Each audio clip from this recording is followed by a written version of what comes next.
Hello everyone, I am Crime for Sleep, and I am here to help you today. I know you use this video to fall asleep, so before that, like the video, and subscribe to the channel. Also, where are you from, and what time are you watching? Now get comfortable and relax. Story 1. On the evening of November 5th, 2008, the small, rural town of St. John's, Arizona, was rocked by a crime so unthinkable that it would soon become one of the most controversial murder cases in the state's history. The town, home to just a few thousand people, was known for its peaceful atmosphere and tight-knit community, where neighbors trusted one another and crime was rare. That night, however, everything changed. The victims were Vincent Romero, 29, a devoted father, and Timothy Romans, 39, a longtime family friend and co-worker of Romero's. Both men were shot multiple times inside Romero's home, their bodies left in a scene of shocking violence that did not align with the town's usual tranquility. What made this crime even more disturbing, however, was not just the brutality of the act, but the identity of the suspected killer. The call to 911 came from a co-worker of Timothy Romans, who had grown concerned when he failed to show up for work. When officers arrived, they found an unsettling scene inside the house. Blood pooled on the floor, bullet casings littered the ground, and the eerie stillness of the home only added to the sense of unease. At first glance, the police considered multiple possibilities: a break-in, a robbery gone wrong, or even a personal dispute that had escalated to deadly violence. As officers began their investigation, something didn't quite add up. There were no signs of forced entry. The victims appeared to have been shot at close range, suggesting the killer had been inside the home with them. Then, as detectives pieced together the timeline of events, they uncovered something that left them stunned. The only other person known to be in the house at the time of the murders was Vincent Romero's 8-year-old son. It was an unfathomable possibility. How could a child, barely old enough to understand death, be capable of such a crime? Yet, as officers questioned the young boy, they noticed inconsistencies in his story. He claimed to have come home from school to find his father and Romans dead, but small details in his account didn't align with the evidence at the scene. When pressed further, he grew nervous, avoiding eye contact and struggling to answer basic questions about what had happened that evening. Investigators then turned their attention to the murder weapon, a .22 caliber rifle. The rifle, which had been used to fire multiple rounds, was not a weapon typically associated with impulsive violence. It required deliberate reloading, meaning the shooter had to make the conscious decision to fire again and again. As law enforcement processed the evidence, an unsettling realization took hold. If the boy was responsible, then this was not a single accidental shot. It was multiple, intentional acts of violence. The community of St. John's, a place where children rode their bikes freely in the streets and doors were often left unlocked, suddenly found itself questioning everything it thought it knew about innocence, trust, and the capacity for darkness in even the youngest of minds. As the investigation deepened, detectives faced a dilemma unlike anything they had encountered before. The idea that an 8-year-old child could commit such a brutal act was almost impossible to comprehend. Yet, the evidence continued to point in a single, chilling direction. In their initial interview with the boy, authorities tried to tread carefully. They knew they were dealing with someone who was not only young, but also possibly traumatized by what had happened. At first, the child repeated the same story, that he had come home from school to find his father and Timothy Romans already dead. He claimed to have been scared and confused, not knowing what to do. However, as investigators pressed for details, inconsistencies began to emerge. When asked what time he arrived home, his answers varied. He struggled to explain why there were no signs of forced entry. And most notably, he seemed unusually detached from the horror of finding his father and a family friend murdered in cold blood. A crucial piece of evidence soon turned up: the rifle. It was a .22 caliber, a small but deadly firearm commonly used for hunting small game. When officers examined it, they noticed something significant. The weapon had been reloaded multiple times. This was not a case of a single, accidental gunshot. It required the shooter to consciously pull the trigger, eject the spent cartridge, and reload before firing again. Even more concerning, forensic analysis revealed that the boy had traces of gunpowder residue on his hands. While this alone was not definitive proof, it strongly suggested that he had fired a gun recently. The mounting evidence was becoming impossible to ignore. Still, authorities struggled with the ethical and legal implications of charging such a young child with a crime of this magnitude. In the United States, It is rare for children under 10 to be prosecuted for serious crimes, as they are often deemed incapable of understanding the consequences of their actions. However, Arizona law did not set a strict minimum age for criminal prosecution, meaning the boy could potentially be tried. Faced with this troubling reality, detectives consulted child psychologists and legal experts. Some argued that an 8-year-old could not fully grasp concepts like premeditation or intent, key elements in a murder charge. Others pointed out that the sheer brutality of the crime suggested a deeper psychological issue, one that could not simply be ignored. As pressure mounted to find answers, law enforcement decided to conduct a second interview with the boy, this time in the presence of his guardian. They approached him gently, trying to gain his trust. They asked him about his relationship with his father, about any arguments they might have had. Slowly, cracks began to form in his version of events. At one point, when asked directly whether he had ever handled the gun before, the boy hesitated. He glanced at the floor, his small hands gripping the edge of his chair. Then, in a quiet voice, he admitted something shocking. He had been taught how to use the rifle by his father. This revelation changed everything. Vincent Romero, described by friends as a loving but strict parent, had introduced his son to firearms at an early age. He believed in teaching responsibility, a common practice in rural areas where hunting was part of everyday life.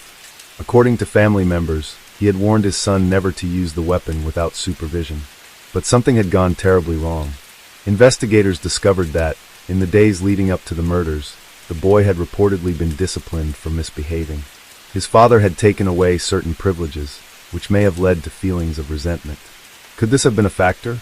Was it possible that, in a moment of anger, the child had acted out in a way that no one could have anticipated? The case was growing more complex by the minute. Even if the boy had pulled the trigger, was he truly responsible in the way an adult would be? Or had his environment, upbringing, and emotional state played a role in an act he did not fully understand? As authorities prepared to make a decision about whether to charge him, the town of St. John's found itself divided. Some believed the boy was a cold-blooded killer who needed to face justice. Others saw him as a victim of circumstance, a child who had been exposed to deadly weapons and lacked the maturity to control his impulses. What was certain, however, was that nothing would ever be the same again. In the days following the shocking crime, the town of St. John's became the center of a growing national controversy. News vans lined the streets, reporters swarmed outside the police station, and television crews set up live broadcasts in front of the courthouse. The unimaginable nature of the crime, an 8-year-old boy accused of murder, captivated the nation. People across America debated the case, struggling to understand how something so horrific could have happened in such a small, quiet town. The boy remained in police custody, though officials struggled with the ethics of how to handle him. He was too young to be placed in an adult jail, yet the severity of the crime made it impossible to treat him as an ordinary juvenile offender. He was held in a juvenile detention facility, separated from other children, as legal experts and psychologists assessed his mental state. The town, once peaceful and unremarkable, had become divided. Some saw him as a child who had been failed by the adults around him, while others believed he was a cold-blooded murderer who needed to be held accountable. As detectives reviewed the case, they uncovered more details about the events leading up to the murders. Vincent Romero, the boy's father, was known to be a strict but loving parent. He had recently remarried, and his new wife had encouraged him to be firmer in disciplining his son. According to family friends, the boy had been struggling with the changes in his home life. He had started acting out at school, becoming withdrawn and uncooperative. His father, in response, had tried to teach him discipline. In the days leading up to the crime, the boy had been punished for misbehavior, though the exact details of the punishment remained unclear. The rifle used in the shooting had been a gift to the boy from his father, an act that many found deeply troubling in hindsight. In rural areas, it was not uncommon for children to be taught how to handle firearms at a young age. Hunting and gun ownership were part of the culture, and Vincent Romero had likely seen the rifle as a way to teach his son responsibility. However, responsibility was something the child had not yet fully developed. The more investigators examined the situation, the more they questioned whether the boy had understood the finality of his actions. The forensic evidence was damning. The gunshot residue on the boy's hands suggested he had fired the weapon. The angle of the wounds indicated the shooter had been standing at a lower height, consistent with a child. Ballistics confirmed that the same .22 caliber rifle had been used to kill both men. Most disturbingly, the number of shots fired, multiple rounds into each victim, suggested something more than an accident. It suggested intent. Investigators knew they had to approach the next interrogation carefully. A confession from an 8-year-old could be easily challenged in court if it was obtained improperly. The boy was questioned again, this time with a trained psychologist present to observe his behavior. The interview began with neutral topics: his favorite television shows, his school, what he liked to do for fun. Slowly, the conversation shifted to his father. He spoke about how his father had been angry with him recently. He had taken away his video games. He had sent him to his room for misbehaving. The boy's voice was small, quiet, almost emotionless. When asked about the night of the murders, he hesitated. He repeated that he had come home and found his father and Timothy Romans already dead. The detectives were patient. They asked him if he had ever used the rifle before. He nodded. They asked him if his father had ever let him shoot it. Again he nodded. Then, the room fell into silence. One of the detectives leaned forward slightly. In a soft, calm voice, he asked the question directly. "Did you shoot your dad?" The boy stared at the table, his small hands gripping the edge of his chair. Seconds passed. Then, in a voice so quiet it was almost inaudible, he said, "I think so." It was not a full confession, but it was enough. The psychologist observing the interview noted that the boy's tone was not one of fear or remorse. It was one of uncertainty. He did not seem to fully understand the implications of his actions. The legal system now faced an unprecedented challenge. The boy was too young to be charged as an adult, but the severity of the crime made it impossible to simply dismiss. The prosecutors had to decide whether to pursue formal charges or seek an alternative resolution that focused on rehabilitation. The case raised questions that had no easy answers. How does a society punish a child for an act of unthinkable violence? Should he be treated as a criminal or as a victim of circumstances beyond his control? The town, once united, became bitterly divided. Some residents believed the boy should be punished severely. They saw the killings as a deliberate act, an intentional crime that required justice. Others believed that the tragedy was a failure of parenting, that the boy had been placed in a situation he was never equipped to handle. As the legal battle began, the weight of the situation fell upon everyone involved. The prosecution knew that trying to convict an 8-year-old for murder would be an uphill battle.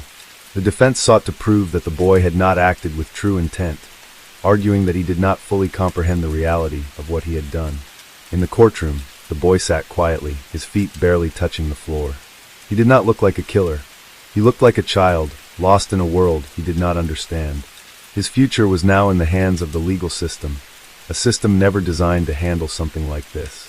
No matter the outcome, the tragedy had already left its mark. 2 men were dead. A young boy's life was forever changed. And the town of St. John's, once peaceful and ordinary, would never be the same again. Story 2. In the quiet town of Lannion, nestled in the Ain department of eastern France, the summer of 2008 was marked by a tragedy that would forever scar its community. On the night of July 28th, 11-year-old Valentine Cremalt was brutally murdered, a crime that sent shockwaves throughout the nation and drew intense media scrutiny. Valentine was a bright and cheerful boy, known for his love of cycling and his adventurous spirit.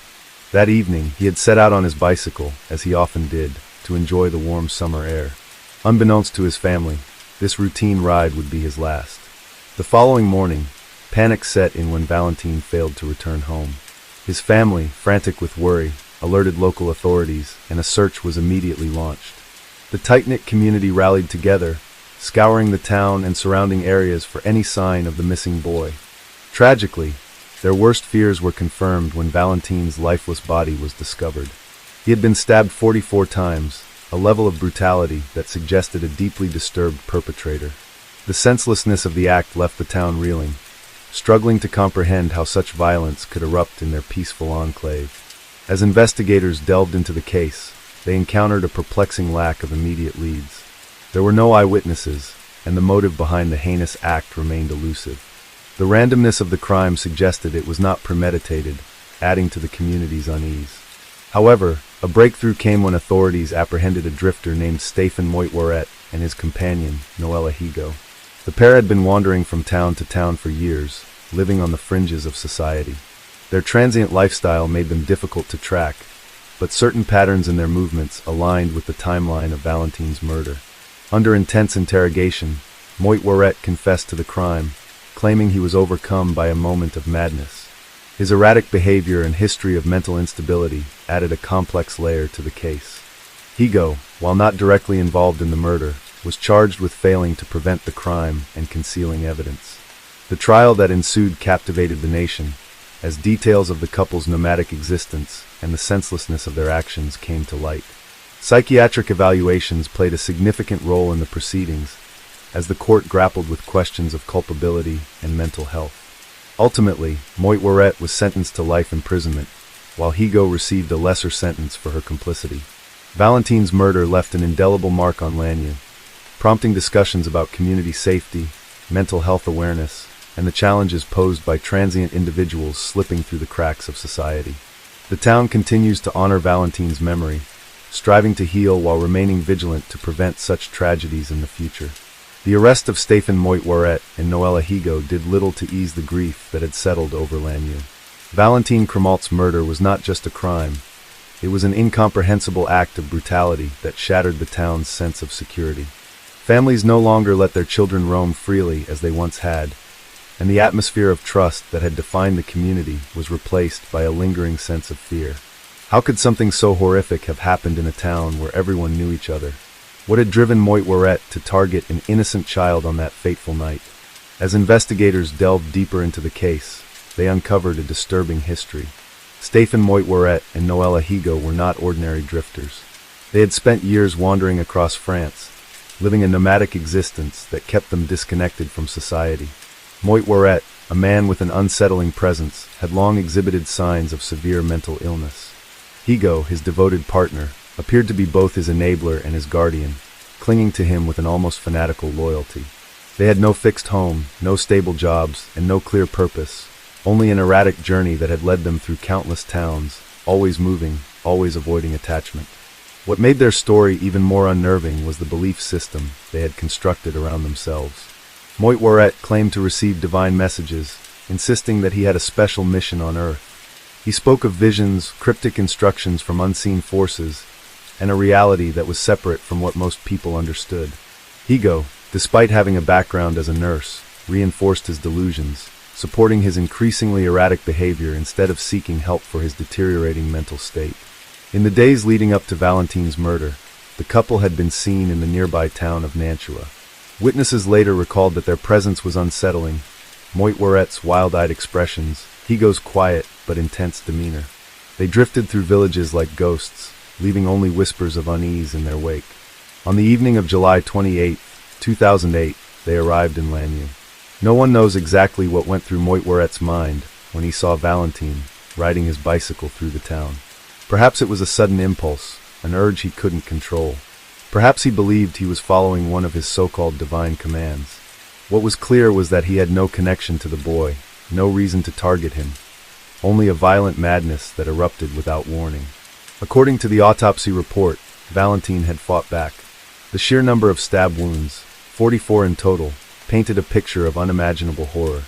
Some of the wounds were deep, inflicted with terrifying force. Others seemed more frenzied, as if the attacker had lost himself in a blind rage. The boy's small body had been left on the side of the road, his bicycle lying nearby. It was a crime of pure chaos, devoid of motive, making it all the more terrifying. After the murder, Moitworret and Higo did not run far. They continued their aimless wandering, as if nothing had happened.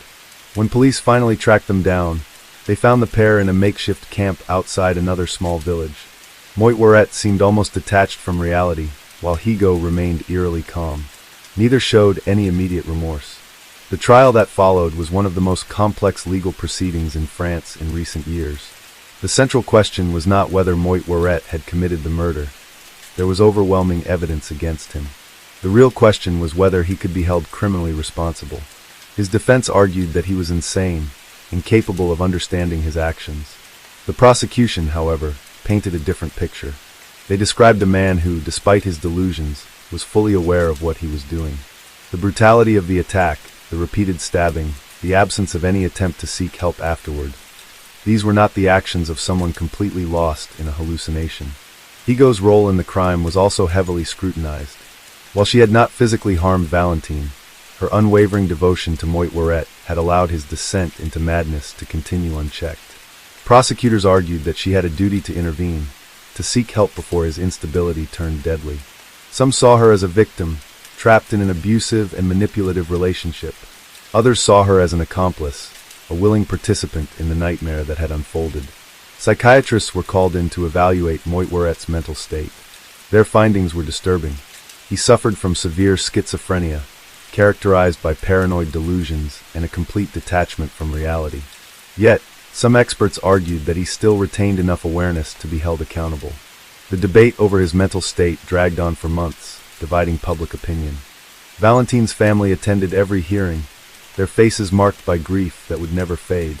His parents spoke of their son's dreams, his love of adventure, his kindness. They spoke of the unbearable pain of losing him in such a brutal manner.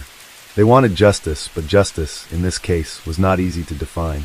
As the trial neared its conclusion, the question remained: was this a case of cold-blooded murder, or was it the tragic result of an untreated mental illness spiraling out of control? The answer would determine whether Moitworette would spend the rest of his life in prison or in a psychiatric facility. But for Valentine's family, no verdict could undo the loss they had suffered.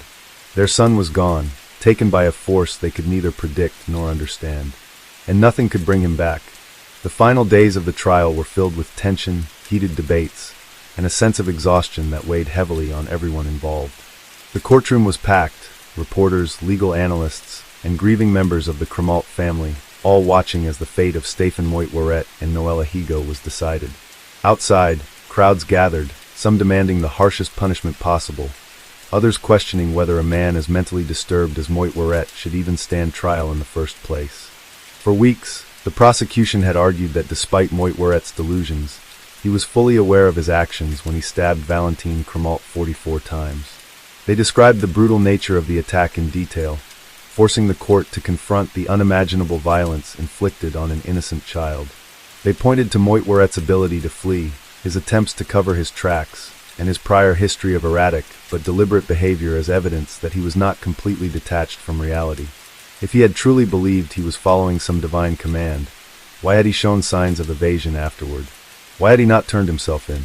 The defense countered with an equally compelling argument.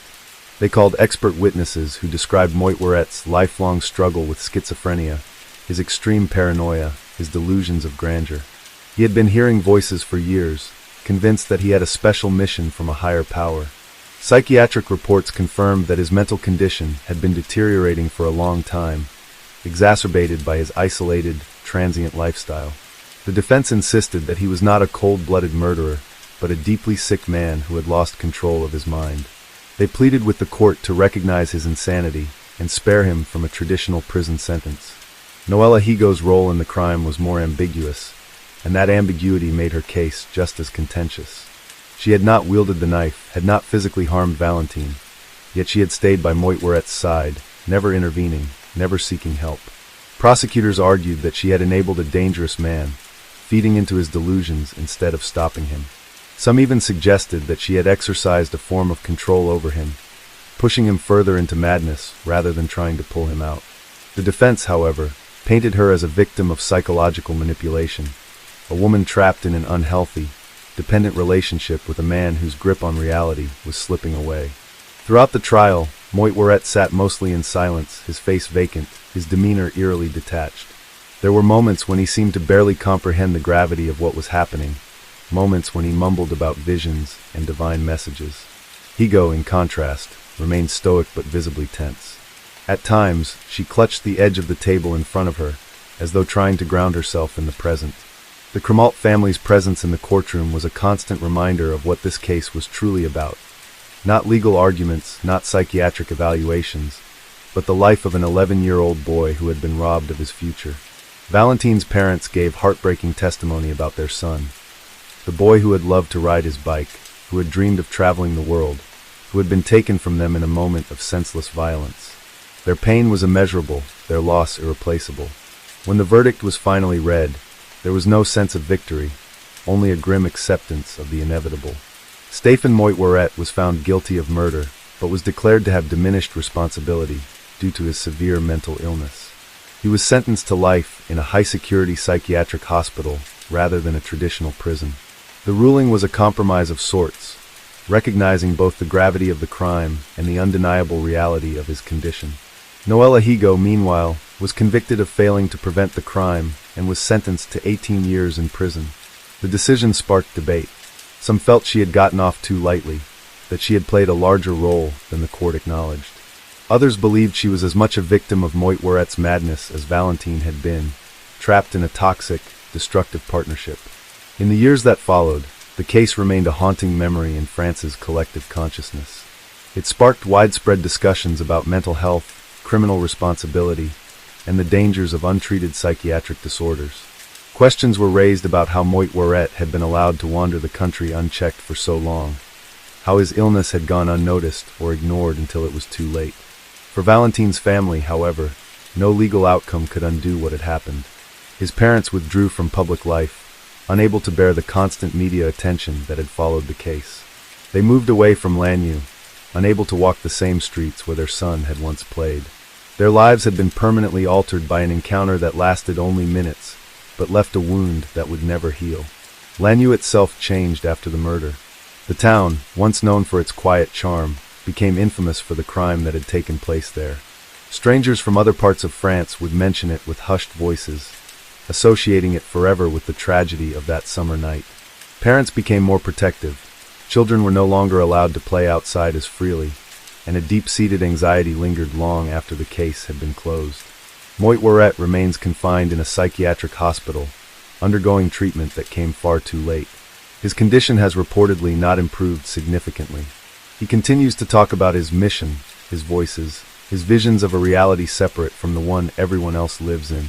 Higo, meanwhile, served her time and was eventually released, disappearing from public view. Some believe she was a passive bystander who failed to act, while others see her as a manipulative presence who had fueled Moitouret's madness rather than stopping it. But for those who knew Valentine, none of these details truly matter. His story is not about Moitouret's illness or Higo's complicity. It is about an innocent boy whose life was stolen in an act of senseless, unprovoked violence. It is about a family that lost their child, a town that lost its innocence, and a nation that was forced to confront the darkest corners of the human mind. And in the end, it is about the tragedy of a life that should have been so much more, a life that ended far too soon, in a moment that can never be undone. Story 3. In the early hours of June 29, 2008, the quiet neighborhood of New Cross in southeast London was shattered by a crime of unimaginable brutality. Two French postgraduate students, Laurent Bonomo and Gabriel Ferez, both 23, were found murdered in a ground-floor flat on Sterling Gardens. The sheer savagery of the attack and the subsequent arson that sought to conceal it sent shockwaves through both the local community and their homeland, prompting an intense investigation by the Metropolitan Police. Laurent Bonomo and Gabriel Ferez were biochemistry students from the esteemed Polytech Clermont-Ferrand in France. They had arrived in London as part of a 3-month exchange program at Imperial College, eager to advance their research and immerse themselves in the cultural tapestry of the city. Described by peers and professors alike as brilliant and dedicated, both young men had promising futures ahead of them. On that fateful night, emergency services were summoned to the flat due to reports of a fire. Upon extinguishing the flames, firefighters made a gruesome discovery: the bound and mutilated bodies of Bonomo and Ferez. The post-mortem examinations revealed a level of violence that was both frenzied and methodical. Bonomo had suffered an astonishing 196 stab wounds, while Ferez had been stabbed 47 times.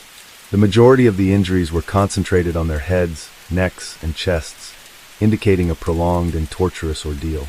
The fire, deliberately set using a petrol-like accelerant, was intended to destroy evidence, but instead drew immediate attention to the heinous crime. Investigators faced immense pressure to solve the case swiftly, given its international implications and the sheer horror of the act. Initial inquiries uncovered that, just a week prior to the murders, Bonomo's flat had been burgled, with a laptop reported stolen. This led detectives to consider whether the same perpetrator was involved or if the burglary and murders were coincidental. The absence of forced entry suggested that the victims might have known their assailant, or perhaps the door had been left unsecured, a common practice in shared accommodations. As the investigation progressed, A significant breakthrough came when witnesses reported seeing a man fleeing the scene shortly after the fire was set. An e-fit was released, depicting a white male, aged between 30 and 40 of slight build, wearing a light-colored baseball cap and a dark top emblazoned with the word Junfan. This image, disseminated widely through media channels, prompted numerous tips from the public, each meticulously followed up by the police. The brutality of the murders, combined with the youth and potential of the victims, resonated deeply in both the UK and France. Vigils were held in their honor, with communities coming together to mourn the loss and express solidarity. The French government, alarmed by the violent deaths of its citizens abroad, collaborated closely with British authorities, offering resources and support to ensure justice was served. Despite the e-fit and public appeals, the investigation faced challenges. The lack of clear motive, combined with the calculated attempt to erase evidence through arson, suggested a perpetrator who was both reckless and cunning. Detectives delved into the backgrounds of Bonomo and Ferez, searching for any clues that might hint at a reason for such targeted aggression. However, both were found to be exemplary students with no known enemies or involvement in activities that could provoke such violence. As days turned into weeks, the pressure mounted. The media scrutiny intensified, with headlines questioning the safety of international students in London and the efficacy of the police response. Behind the scenes, detectives worked tirelessly, re-examining evidence, conducting interviews, and liaising with international agencies. The haunting question remained: who could commit such a monstrous act and why? Unbeknownst to the public, the investigation was on the cusp of a breakthrough that would shed light on the dark recesses of human nature and bring a semblance of justice to the grieving families of Laurent Bonomo and Gabriel Ferez. The police knew that solving the murders of Laurent Bonomo and Gabriel Ferez would require piecing together a puzzle where the most crucial elements were hidden in the ashes of the crime scene.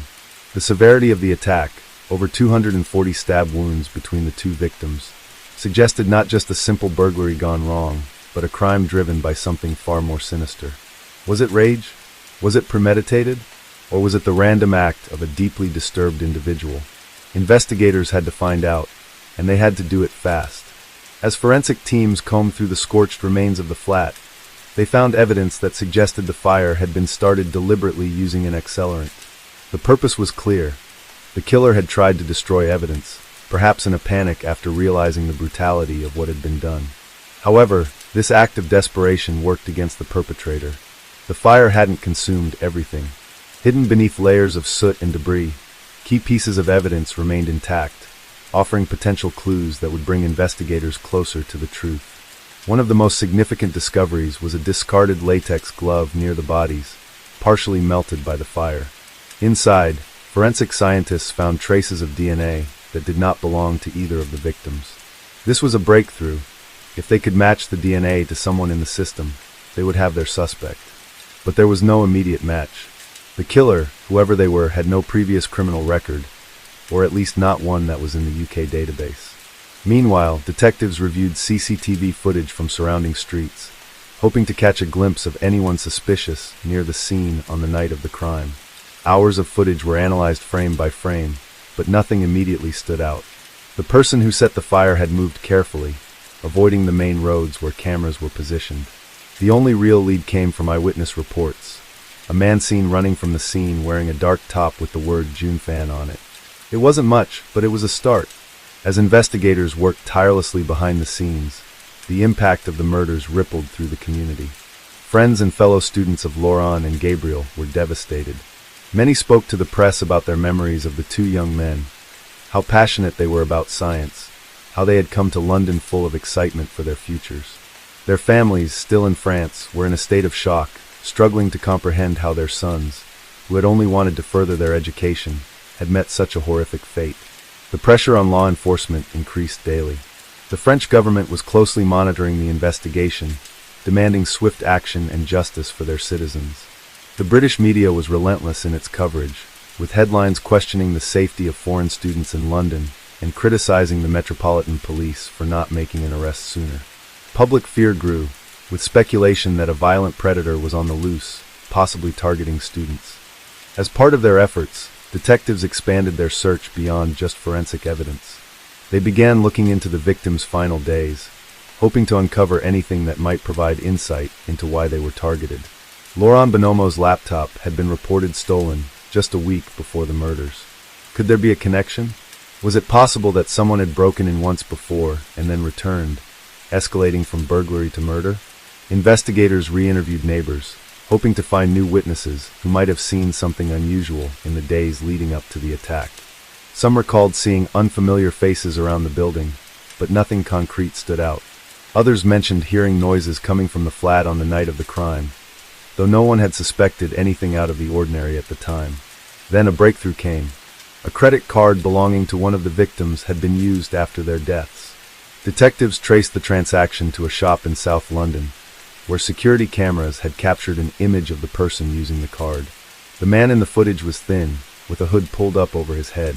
While his face was partially obscured, investigators believed he could be the same person described by witnesses fleeing the crime scene. With this new lead, police intensified their efforts to identify the man.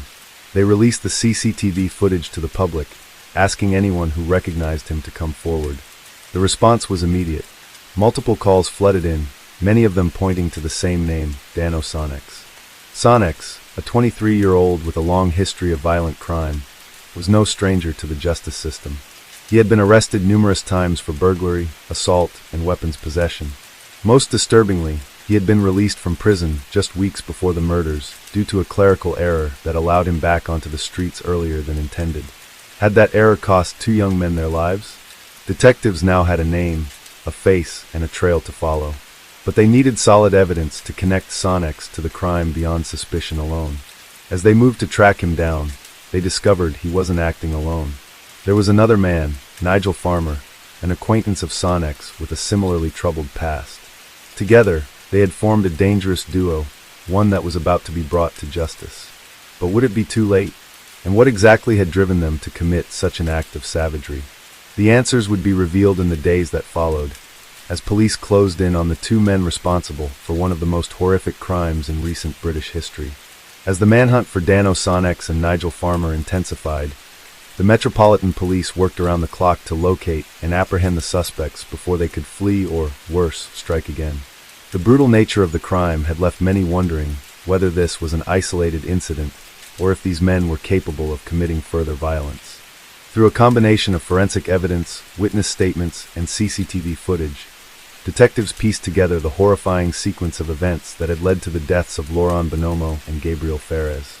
They believed that Sonex and Farmer had entered the flat either by force or through an unlocked door with the intention of robbing the students. But something had gone terribly wrong. Investigators speculated that Bonomo and Ferez had woken up during the burglary, possibly confronting the intruders. Instead of fleeing, Sonex and Farmer had turned to extreme violence.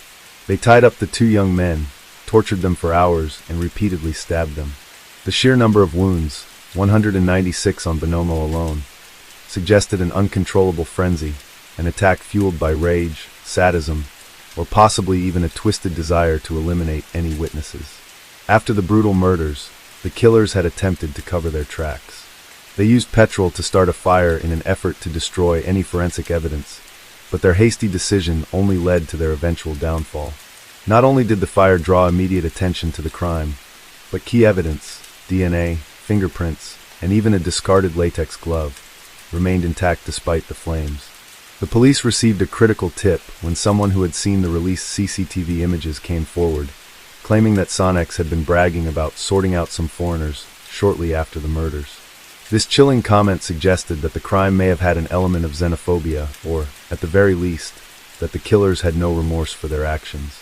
With enough evidence to make arrests, officers raided a South London property where Sonex was believed to be hiding. When they stormed the building, he attempted to escape, but was quickly subdued. Farmer, meanwhile, had already turned himself in at a local police station, claiming that he had played no role in the killings, and that Sonex had forced him to participate. However, inconsistencies in his statement, as well as forensic evidence linking him to the scene, indicated that both men were deeply involved. During questioning, Sonex remained defiant. He refused to show any remorse, his answers laced with arrogance and indifference. He denied having planned to kill the students, but claimed that things just got out of hand. Farmer, on the other hand, tried to minimize his role, insisting that he had only helped restrain the victims while Sonex carried out the stabbings. But the overwhelming evidence, including their use of the victims' credit cards and their DNA found at the scene, left little room for doubt. The trial of Dano Sonex and Nigel Farmer began in 2009 and gripped the nation. Prosecutors detailed the unimaginable brutality of the murders, describing how Bonomo and Ferez had been subjected to hours of torment before their lives were viciously taken. The court heard how Sonex, a career criminal with a history of violent offenses, had been mistakenly released from prison due to a clerical error just weeks before the attack. Had he remained incarcerated, the two French students would still be alive. The defense attempted to shift blame, with Farmer portraying himself as a reluctant participant who had been manipulated by Sonex. But the jury saw through his claims. After a harrowing trial, both men were found guilty. Sonex was sentenced to life imprisonment with a minimum of 40 years, ensuring that he would likely never walk free again. Farmer received a similarly harsh sentence, his attempt to downplay his involvement failing to sway the court. For the families of Laurent Bonomo and Gabriel Ferez, the convictions brought a measure of justice, but no amount of legal punishment could ever compensate for the loss of their sons. The case became a symbol of the dangers of violent crime in London and sparked discussions about the failures of the justice system. Specifically, how Sonex had been allowed back onto the streets despite his known history of violence. In the years that followed, the murders of Laurent Bonomo and Gabriel Ferez remained one of the most shocking and senseless crimes in recent British history. The quiet South London flat, where they had once lived, became a grim reminder of the brutality they had suffered. Friends, family, and fellow students continued to honor their memories, remembering them not as victims of a horrific crime, but as two brilliant young men who had their futures stolen in an act of unimaginable cruelty. The case also left behind a troubling question. How many other dangerous individuals had slipped through the cracks of the system? And how many more innocent lives could have been saved if justice had come just a little bit sooner? Story 4. In the early hours of September 19, 2008, the tranquility of Yichuan, a residential town in northern Singapore, was shattered by a gruesome discovery. Police were summoned to Block 349 on Yichuan Avenue 11, where the lifeless body of a woman was found at the foot of the building. This grim find was only the beginning, as it led investigators to a nearby flat where a scene of unimaginable horror awaited them. Inside the modest apartment, officers uncovered the bodies of two women, both bearing multiple stab wounds. A third victim, a teenage girl, was found critically injured but miraculously alive. The sole occupant of the flat, 42-year-old Wang Zhijian, was promptly arrested at the scene. The victims were identified as Wang's girlfriend, 41-year-old Zhang Meng, her daughter, 17-year-old Feng Jinyu, and their flatmate, 36-year-old Yang Jie. Yang's 15-year-old daughter, who survived the brutal attack, was rushed to Tan Tock Sung Hospital for emergency treatment. The Yichuan triple murders, as the case came to be known, sent shockwaves throughout Singapore and the broader international community. The sheer brutality of the killings, coupled with the fact that all involved were Chinese nationals, drew significant attention from both local and foreign media outlets. The Chinese embassy in Singapore expressed deep concern, urging local authorities to conduct a swift and thorough investigation to ensure justice was served. As details of the case emerged, a disturbing narrative began to unfold. Wang Zhijian, a native of Tianjin, China, had been in a tumultuous relationship with Zhang Meng. According to Wang's statements to the police, he alleged that during his stays in Singapore, he endured extreme abuse and humiliation at the hands of Zhang. He claimed that she subjected him to degrading treatment, including confining him to her bedroom and forcing him to perform menial tasks under harsh conditions. Wang recounted that Zhang demanded expensive meals, such as crab dishes costing over 100 Singapore dollars, which he struggled to afford. He described feeling increasingly demeaned and financially exploited, leading to escalating tensions between the couple. On the night of September 18th, an argument erupted between Wang and Zhang over yet another request for an extravagant meal. Wang claimed that Zhang's derogatory remarks and incessant demands pushed him to a breaking point. In a fit of uncontrollable rage, he retrieved a serrated knife from the kitchen and attacked Zhang as she slept, inflicting multiple fatal stab wounds. The commotion awakened Feng Jinyu, who tragically became the next victim as she attempted to intervene. The violence then extended to their flatmates, resulting in Yang Jie's death and severe injuries to her daughter. The aftermath of the murders left the Ishuan community in a state of shock and mourning. Neighbors recounted hearing frequent arguments from the flat in the weeks leading up to the incident, but were unprepared for the horrific outcome. The surviving teenager faced a long road to physical and emotional recovery, supported by family members who traveled from China upon hearing the tragic news. Wang Zhijian was charged with 3 counts of murder and 1 count of attempted murder. During his trial, he portrayed himself as a victim of prolonged abuse, suggesting that his actions were a result of accumulated rage and desperation. However, the prosecution painted a different picture, depicting Wang as a man capable of extreme violence, who chose to respond to personal grievances with lethal force. The Ishuan triple murders not only highlighted the potential for domestic disputes to escalate into deadly violence, but also underscored the challenges faced by foreign nationals living abroad. The case prompted discussions about the availability of support systems for individuals in abusive relationships and the importance of community intervention before conflicts reach a tragic conclusion. As the legal proceedings unfolded, the families of the victims sought solace and justice, grappling with the devastating loss of their loved ones. The case served as a somber reminder of the fragility of human relationships and the catastrophic consequences that can ensue when underlying issues remain unaddressed. As the investigation into the Ishuan murders deepened, the Singaporean authorities meticulously reconstructed the series of events leading up to the brutal killings. Detectives interviewed neighbors, gathered forensic evidence, and examined Wang Zhijian's past to determine the full scope of what had transpired in that small, ordinary flat that had become a gruesome crime scene. Wang's relationship with Zhang Meng was fraught with tension, but to outsiders, they seemed like an ordinary couple trying to make a life together in a foreign land. Zhang had moved to Singapore first, finding work and later inviting Wang to join her. According to Wang, Zhang had promised him a better life, yet their relationship quickly deteriorated. He alleged that she became increasingly controlling, belittling him in front of others and treating him as more of a servant than a partner. The relationship's dysfunction was not limited to emotional abuse. There were also financial pressures. Wang, who struggled to find stable employment, was frequently asked to fund Zhang's extravagant lifestyle. She insisted on expensive meals and costly gifts, spending beyond their means. Wang later claimed that he felt trapped, both financially and emotionally, with no way to escape the escalating cycle of humiliation. However, Zhang's friends and acquaintances painted a different picture. To them, Zhang was a confident, independent woman who had worked hard to establish herself in Singapore. They refuted Wang's claims of mistreatment, suggesting instead that he was jealous and possessive. They described him as a man who resented Zhang's financial independence and the close relationship she had with her daughter, Feng Jinyu.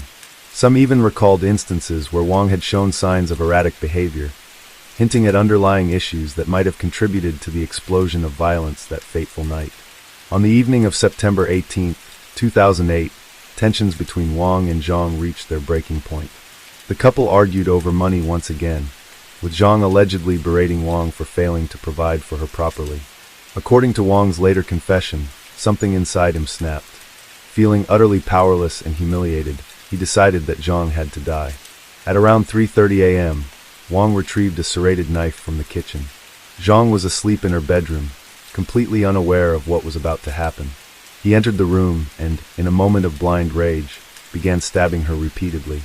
She barely had time to react before succumbing to the attack. The violent assault did not go unnoticed.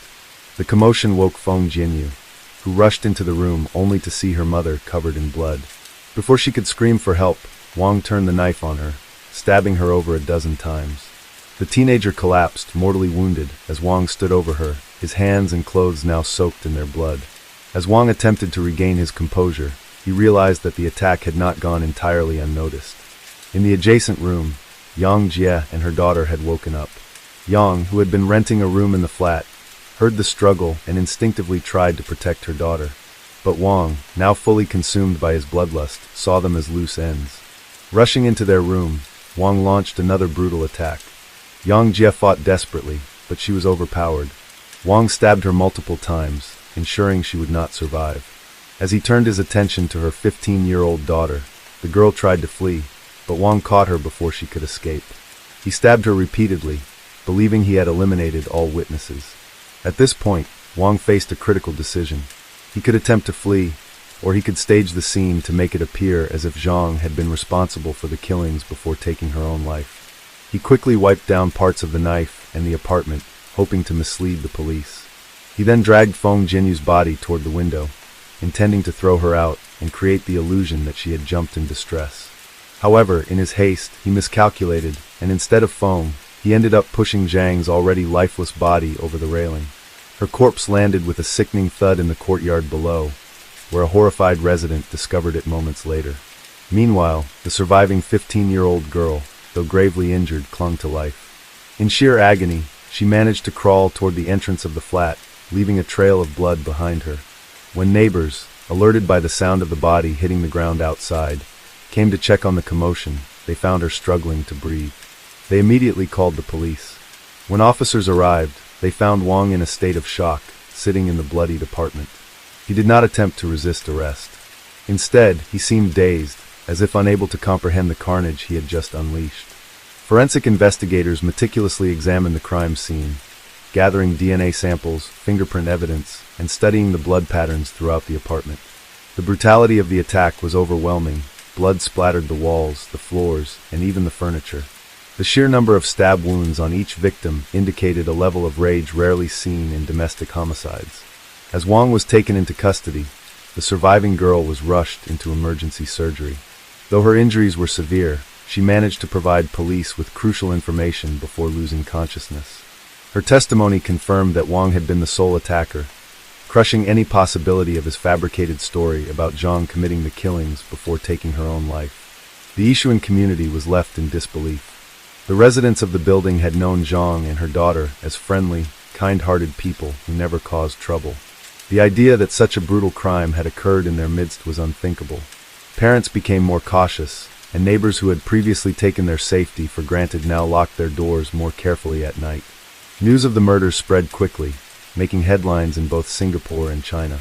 The Chinese embassy stepped in to assist the victims' families, helping them make arrangements to claim the bodies and transport them back home. The case also sparked debates about the challenges of living as a foreigner in a country with different cultural expectations, particularly in relationships where financial dependence and power imbalances could lead to tension. As Wang Zhijian sat in his holding cell, the gravity of his actions began to set in. The days of financial arguments, perceived slights, and personal frustrations had culminated in a bloodbath that could never be undone. Now he faced the full weight of Singapore's justice system, a system known for its strict penalties for violent crimes. His trial was set to begin in the coming months, and with overwhelming evidence against him, there was little doubt about the outcome. The question was not whether he would be found guilty, but rather how severe his punishment would be. As the trial of Wang Zhijian commenced in 2010, the courtroom was filled with a palpable tension. The Yishuan murders had shaken Singapore and China alike, and the public awaited the verdict with anticipation. The prosecution laid out its case with precision, presenting irrefutable forensic evidence, witness testimonies, and Wang's own confession, which left little room for doubt. The surviving victim, Yang Jie's 15-year-old daughter, was the most critical witness. She had suffered severe injuries, multiple stab wounds, extensive blood loss, and deep psychological trauma, but had miraculously lived to recount the horror of that night. When she took the stand, the courtroom fell into a heavy silence. With a composed but fragile demeanor, she described how she had woken up to the sound of screams, how she had seen Wang covered in blood, and how she had fought desperately for her life. Her testimony was devastating and left no doubt about Wang's guilt. Prosecutors highlighted Wang's meticulous and prolonged attack, arguing that it was not an impulsive crime, but a deliberate, frenzied act of violence fueled by resentment.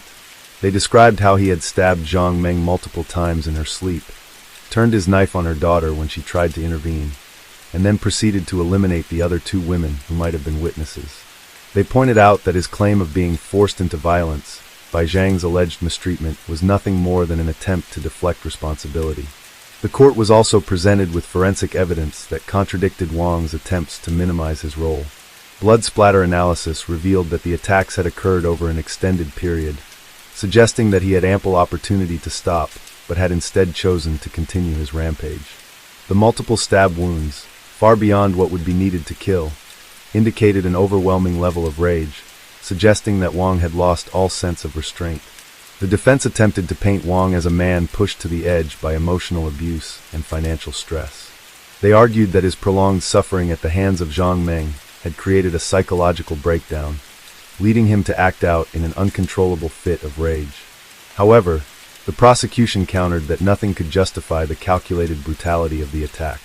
Moreover, the evidence showed that Wang had not simply lashed out once. He had systematically gone from room to room, ensuring that no one survived. As the trial progressed, it became clear that Wang had no viable defense. His demeanor remained mostly emotionless, though at times he appeared to feign remorse. However, when the prosecution pressed him about his actions, his responses were inconsistent, and his attempts to justify the killings only served to further condemn him in the eyes of the jury. The judge, in his final ruling, was unequivocal. He condemned the murders as one of the most horrific crimes in recent Singaporean history. The sheer savagery, the helplessness of the victims, and Wang's methodical approach to the killings demonstrated an extreme level of cruelty. The judge dismissed Wang's claims of provocation, stating that his actions were not those of a man momentarily overcome by emotion, but of someone who had made a deliberate choice to kill. On October 21, 2010, Wang Zhijian was sentenced to death. The verdict was met with a mix of relief and sorrow, relief that justice had been served, but sorrow for the lives lost in such a senseless act of violence. In Singapore, where the death penalty is reserved for the most serious offenses, Wang's sentence was seen as a fitting punishment for the atrocities he had committed. The families of the victims expressed their grief and devastation. Zhang Meng's relatives in China mourned not only her death, but also the loss of her daughter, Feng Jinyu, a promising young woman who had her entire future ahead of her.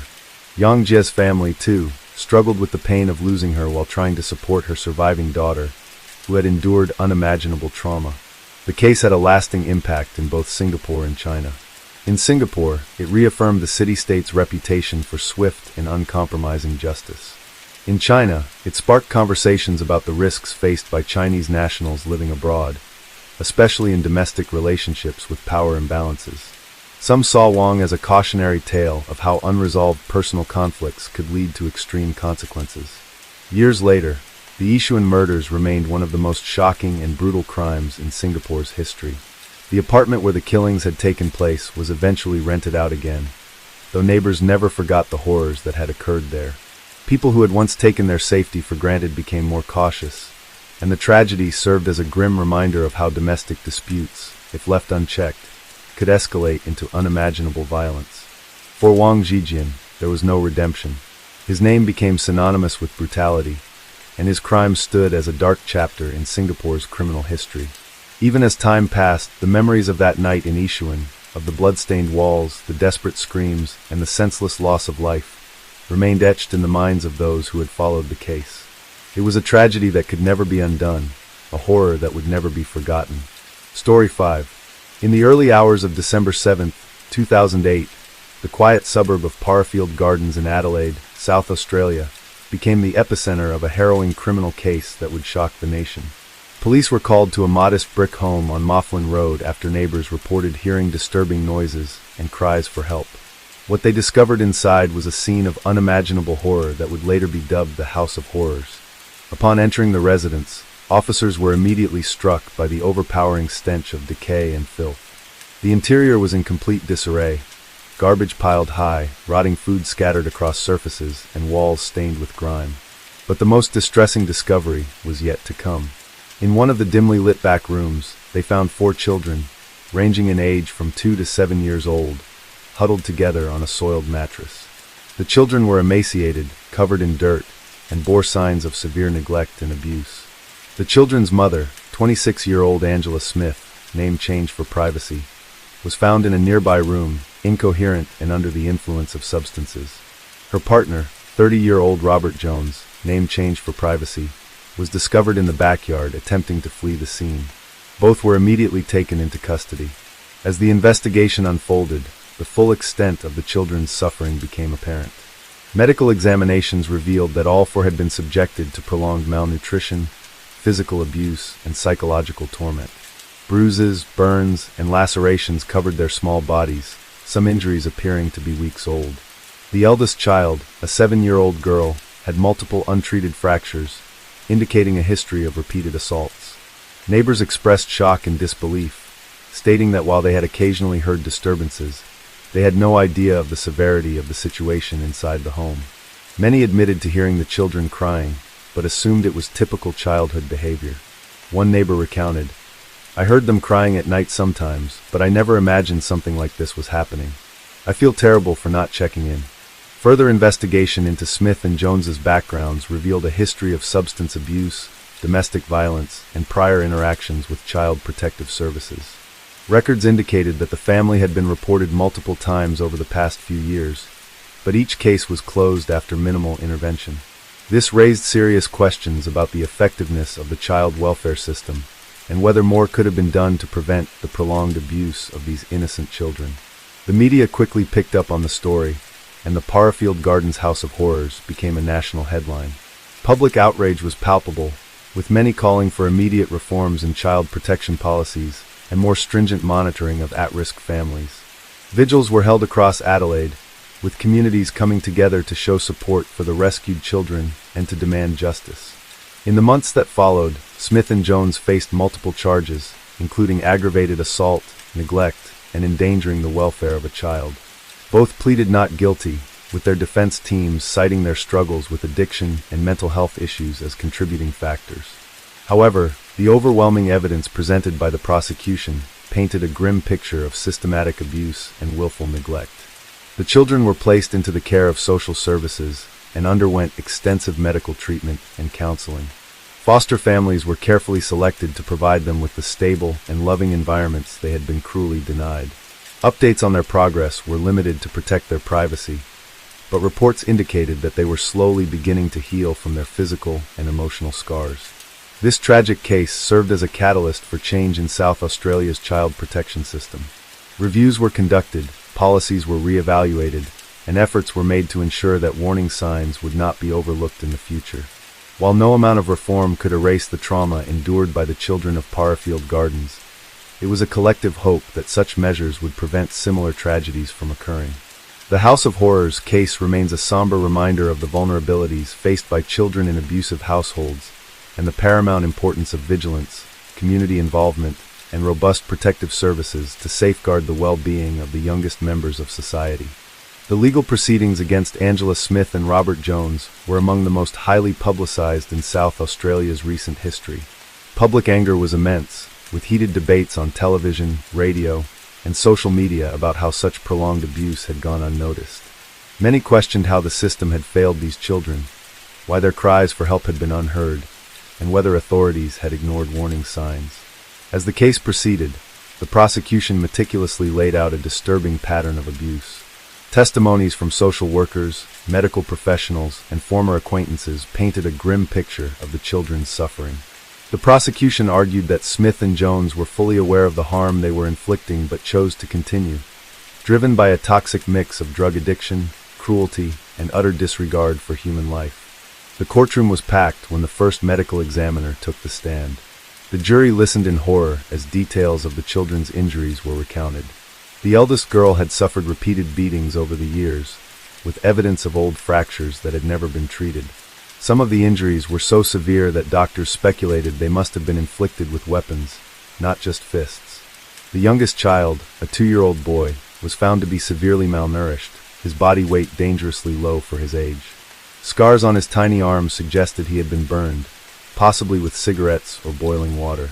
Perhaps the most heartbreaking testimony came from a social worker who had visited the family just months before the discovery of the abuse. She revealed that she had filed a report, expressing deep concerns about the children's welfare. "I knew something wasn't right," she said, her voice shaking. "But every time we checked, Angela and Robert had some excuse. They would claim the kids were sick or that they had fallen. The house was dirty, but we were never allowed inside long enough to see the full extent of it. They always found a way to push us out." There were audible gasps in the courtroom when it was revealed that the department had closed multiple reports on the family, citing insufficient evidence of abuse. Bureaucratic delays and overloaded caseworkers had allowed Smith and Jones to continue their reign of terror without consequence. One of the more shocking moments came when a forensic psychologist testified about the mental state of the eldest child, the 7-year-old girl. "She has been conditioned to believe that the abuse was normal," the psychologist explained. She didn't cry when we asked about her injuries because, to her, this was just life. She assumed all children were treated this way. When it was time for the defense to present its case, Smith and Jones's lawyers tried to shift the blame. They portrayed the couple as victims of their own troubled pasts, citing addiction and poverty as key factors. They argued that Smith had suffered abuse herself as a child and had never been given the proper resources to heal. Jones's attorney claimed that he had been suffering from severe depression, which led to substance abuse and violent outbursts. But the public had no sympathy. Their drug addiction did not excuse the suffering of the innocent children trapped in that house of horrors. Prosecutors countered that despite their struggles, Smith and Jones had repeatedly chosen drugs over the well-being of their children. They had spent money on substances while their children starved. They had locked them in rooms while they got high. They had used brutality instead of love. Midway through the trial, a particularly chilling piece of evidence was introduced. Audio recordings retrieved from a neighbor's phone. The neighbor, an older woman who lived next door, had begun recording after hearing disturbing sounds coming from the house at night. On one recording, a child's voice could be heard begging, "Please, Mommy, please stop," followed by the sound of something heavy striking flesh. Another recording captured a low, slurred voice, presumably Jones's, muttering, "Shut up before I make you shut up for good." The jury looked visibly shaken as these recordings played in the silent courtroom. Some members of the public wept. The sheer cruelty embedded in those moments was undeniable. As the trial reached its final stages, the children's fate remained uncertain. Experts debated whether they could ever recover from such prolonged trauma. The legal system could punish Smith and Jones, but what about the psychological scars left on those four innocent children? Would they ever truly feel safe again? The weight of the case extended far beyond the courtroom. It had exposed deep flaws in Australia's child protection services, flaws that had allowed these children to suffer unnoticed. The government launched an immediate review of welfare policies, promising changes to prevent another tragedy like this. Advocacy groups called for harsher penalties for child abusers, as well as increased funding for intervention programs. For the public, the case was no longer just about Smith and Jones. It was about ensuring that no child would be left in the shadows again. It was about demanding accountability from the systems meant to protect the most vulnerable. And as the trial neared its conclusion, everyone awaited the moment when justice would finally be served. As the final day of the trial approached, the atmosphere in the courtroom was tense. The prosecution had presented overwhelming evidence of prolonged abuse, and the defense had failed to convince the jury that Smith and Jones deserved leniency. The weight of public outrage was immense. There was no room for mercy for two people who had inflicted such suffering on innocent children. When the judge entered the courtroom, the room fell silent. The jury had reached a verdict. Everyone waited with bated breath as the foreman stood and delivered the words that would seal the fate of Angela Smith and Robert Jones. Guilty on all counts. There was no gasp of surprise. The evidence had been undeniable, the crimes too horrifying to ignore. The only question left was sentencing. Would the judge hand down the maximum punishment available under the law? Before sentencing, the judge took a long pause, surveying the courtroom. Then he spoke in a slow, deliberate tone. This case has shaken the conscience of this nation. The level of cruelty inflicted upon these children is beyond comprehension. You, Angela Smith and Robert Jones, have failed in your most basic duty as parents. Instead of providing love and protection, you subjected your own children to torture, starvation, and unrelenting fear.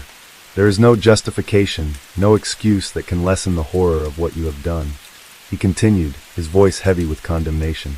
These children will carry the scars of your abuse for the rest of their lives. They will never forget the pain, the hunger, the nights spent wondering if they would live to see another day. And that is something that no sentence can ever truly rectify. The judge then handed down the punishment. Smith and Jones were both sentenced to life in prison, with a minimum of 25 years before eligibility for parole. For the severity of their crimes, this was the strongest possible sentence under Australian law at the time.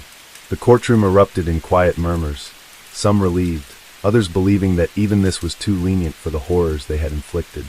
Neither Smith nor Jones showed much reaction.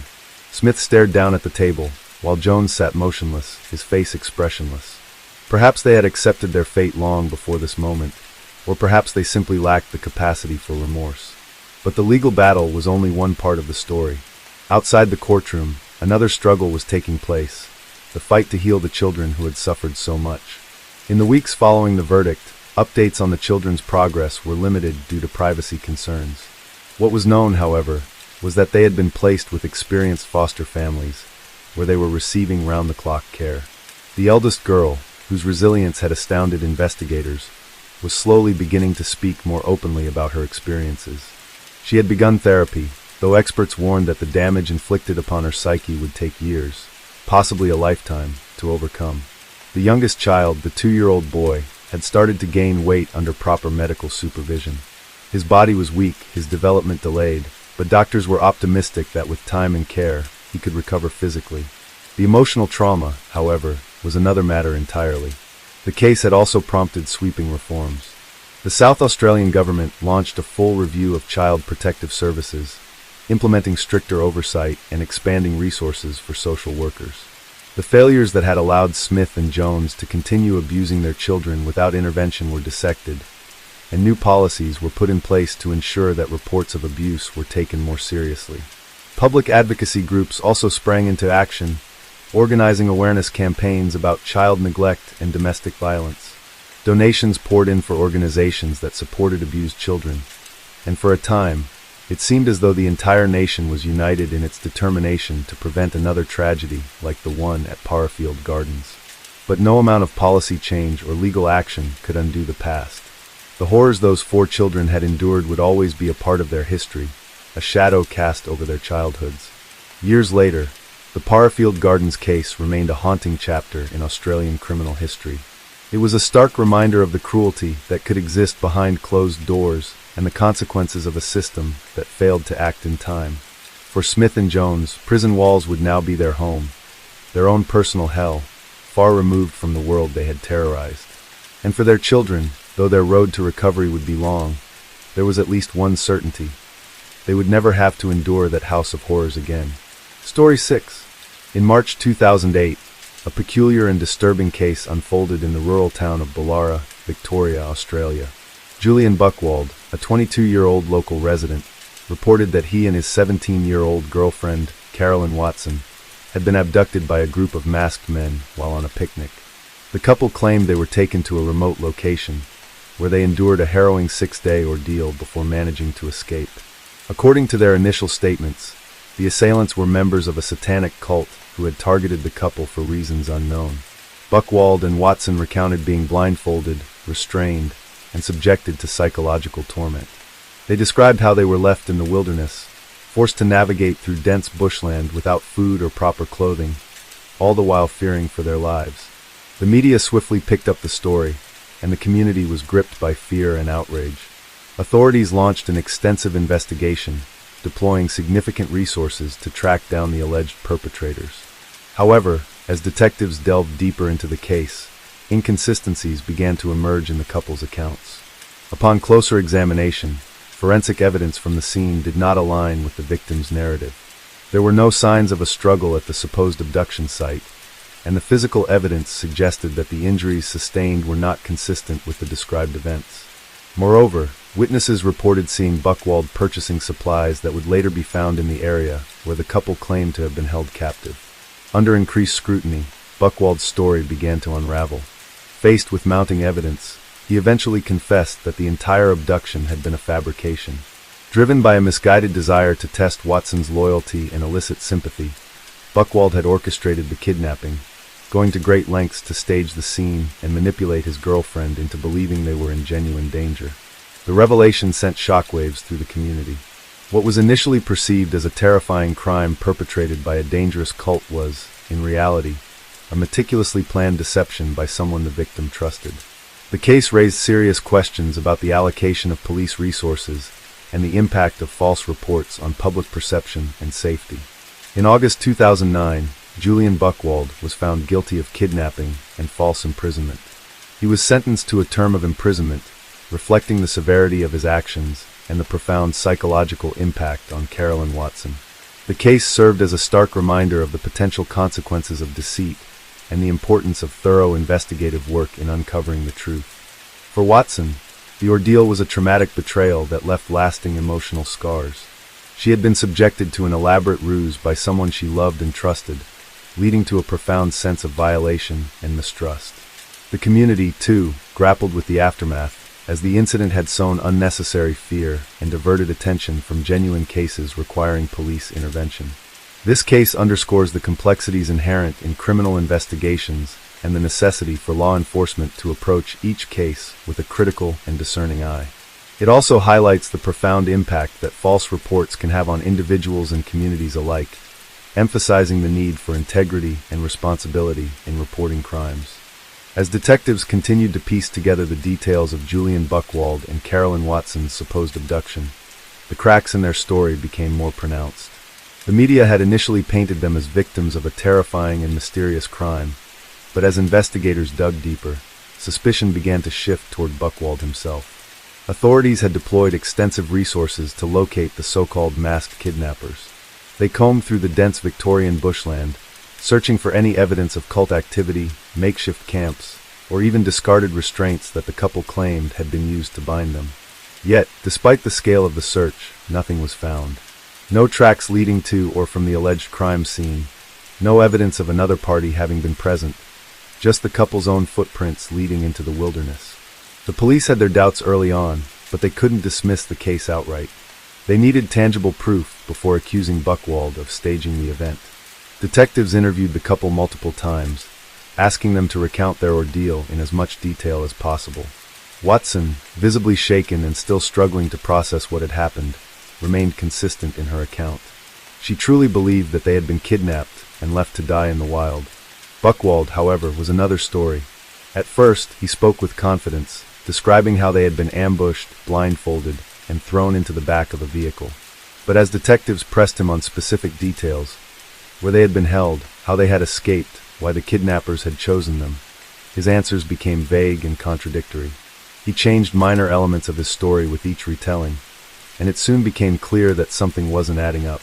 The forensic evidence further dismantled Buchwald's version of events. The rope supposedly used to bind them was examined by forensic specialists, who noted that the knots were suspiciously loose and appeared to have been tied in a manner that would allow for an easy escape. Soil samples from the area where they had been abandoned showed no signs of struggle or any indication that a group of men had been present. Even more damning, investigators discovered that the exact type of rope used had been purchased by Buchwald himself just days before the alleged kidnapping. As authorities scrutinized surveillance footage from local stores and gas stations, they uncovered additional incriminating evidence. A store clerk in the nearby town of Churchill reported selling camping supplies to a man matching Buchwald's description. The purchase included bottled water, energy bars, and a small knife, items that were later found near the site where the couple had spent their 6-day captivity. It was at this point that detectives decided to test their theory. Instead of directly confronting Buchwald, they subtly shifted their approach during questioning, asking more about his emotions rather than the logistical details of the kidnapping. He became increasingly defensive, claiming that people were trying to discredit him. When they finally revealed their evidence, the surveillance footage, the forensic inconsistencies, the store clerk's testimony, Buchwald's demeanor changed entirely. At first, he tried to double down on his claims. He suggested that the cult members had set him up, that they had somehow manipulated the evidence to make it look like he had staged the entire event. But when confronted with the fact that no such cult existed, that no similar abductions had ever been reported in the area, and that his own purchases directly linked him to the planning of the crime, his story fell apart completely. Realizing he had no way out, Buchwald broke down. He confessed that the entire ordeal had been a fabrication, one he had orchestrated with meticulous detail to test Watson's loyalty. He wanted to see if she would stay by his side through a traumatic experience, if she truly loved him enough to endure hardship with him. In his twisted reasoning, he believed that if she emerged from the ordeal still devoted to him, it would prove that she was the one he was meant to be with. The revelation sent shockwaves through the investigation team. It was one thing to lie about a crime, but to subject someone to psychological torture, to manipulate and endanger them for personal validation, was something far more insidious. Watson, upon learning the truth, was devastated. She had spent days fearing for her life, suffering from exhaustion, dehydration, and terror, all for the sake of her boyfriend's deranged experiment. With Buchwald's confession in hand, authorities arrested him on charges of kidnapping and false imprisonment.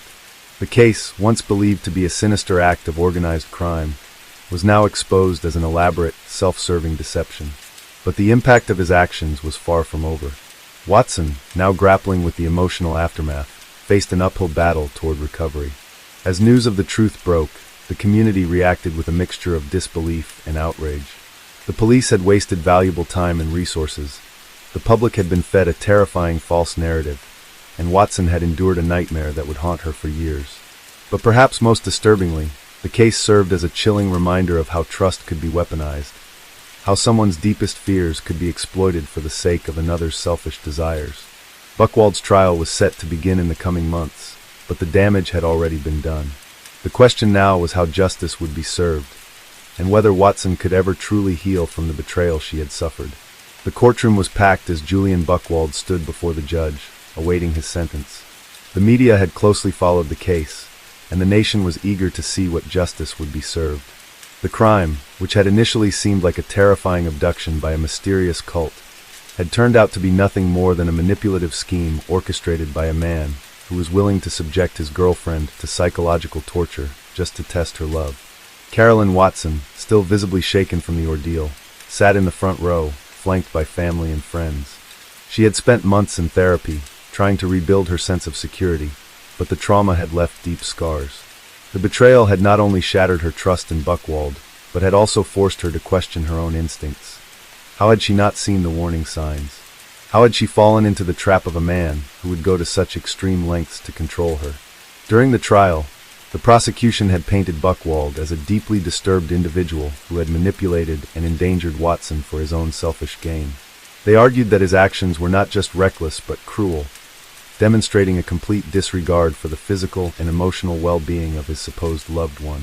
They also highlighted the vast amount of police resources wasted on the case, resources that could have been used to investigate real crimes and help real victims. The defense, however, attempted to portray Buchwald as a misguided young man who had acted out of love, not malice. His lawyers claimed that he had not intended to cause harm, that he had truly believed his actions would bring him and Watson closer together. They asked for leniency, arguing that his lack of a prior criminal record should be taken into account. But the judge was unmoved. "Mr. Buchwald, your actions were not only deceptive but deeply cruel," he said, his voice heavy with condemnation. "You put another human being through an ordeal that no person should ever have to endure. You took advantage of Ms. Watson's trust, her love, and her innocence, and you used them as tools in a twisted psychological experiment. This court cannot and will not overlook the gravity of what you have done." With that, the judge handed down the sentence: 7 years in prison, with a minimum of 5 years before he would be eligible for parole.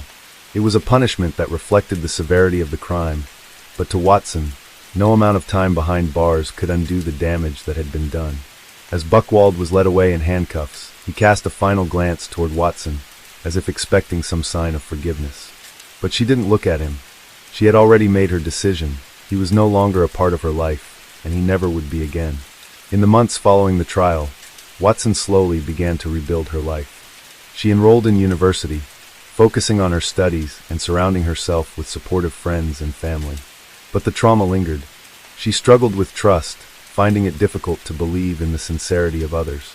Even in the most ordinary situations, walking alone at night, meeting new people, she felt a lingering sense of unease, a fear that the world was not as safe as she had once believed. The case had left a mark on the public as well. It sparked conversations about the nature of emotional manipulation and coercive control, shedding light on how abuse wasn't always physical. It could also be psychological.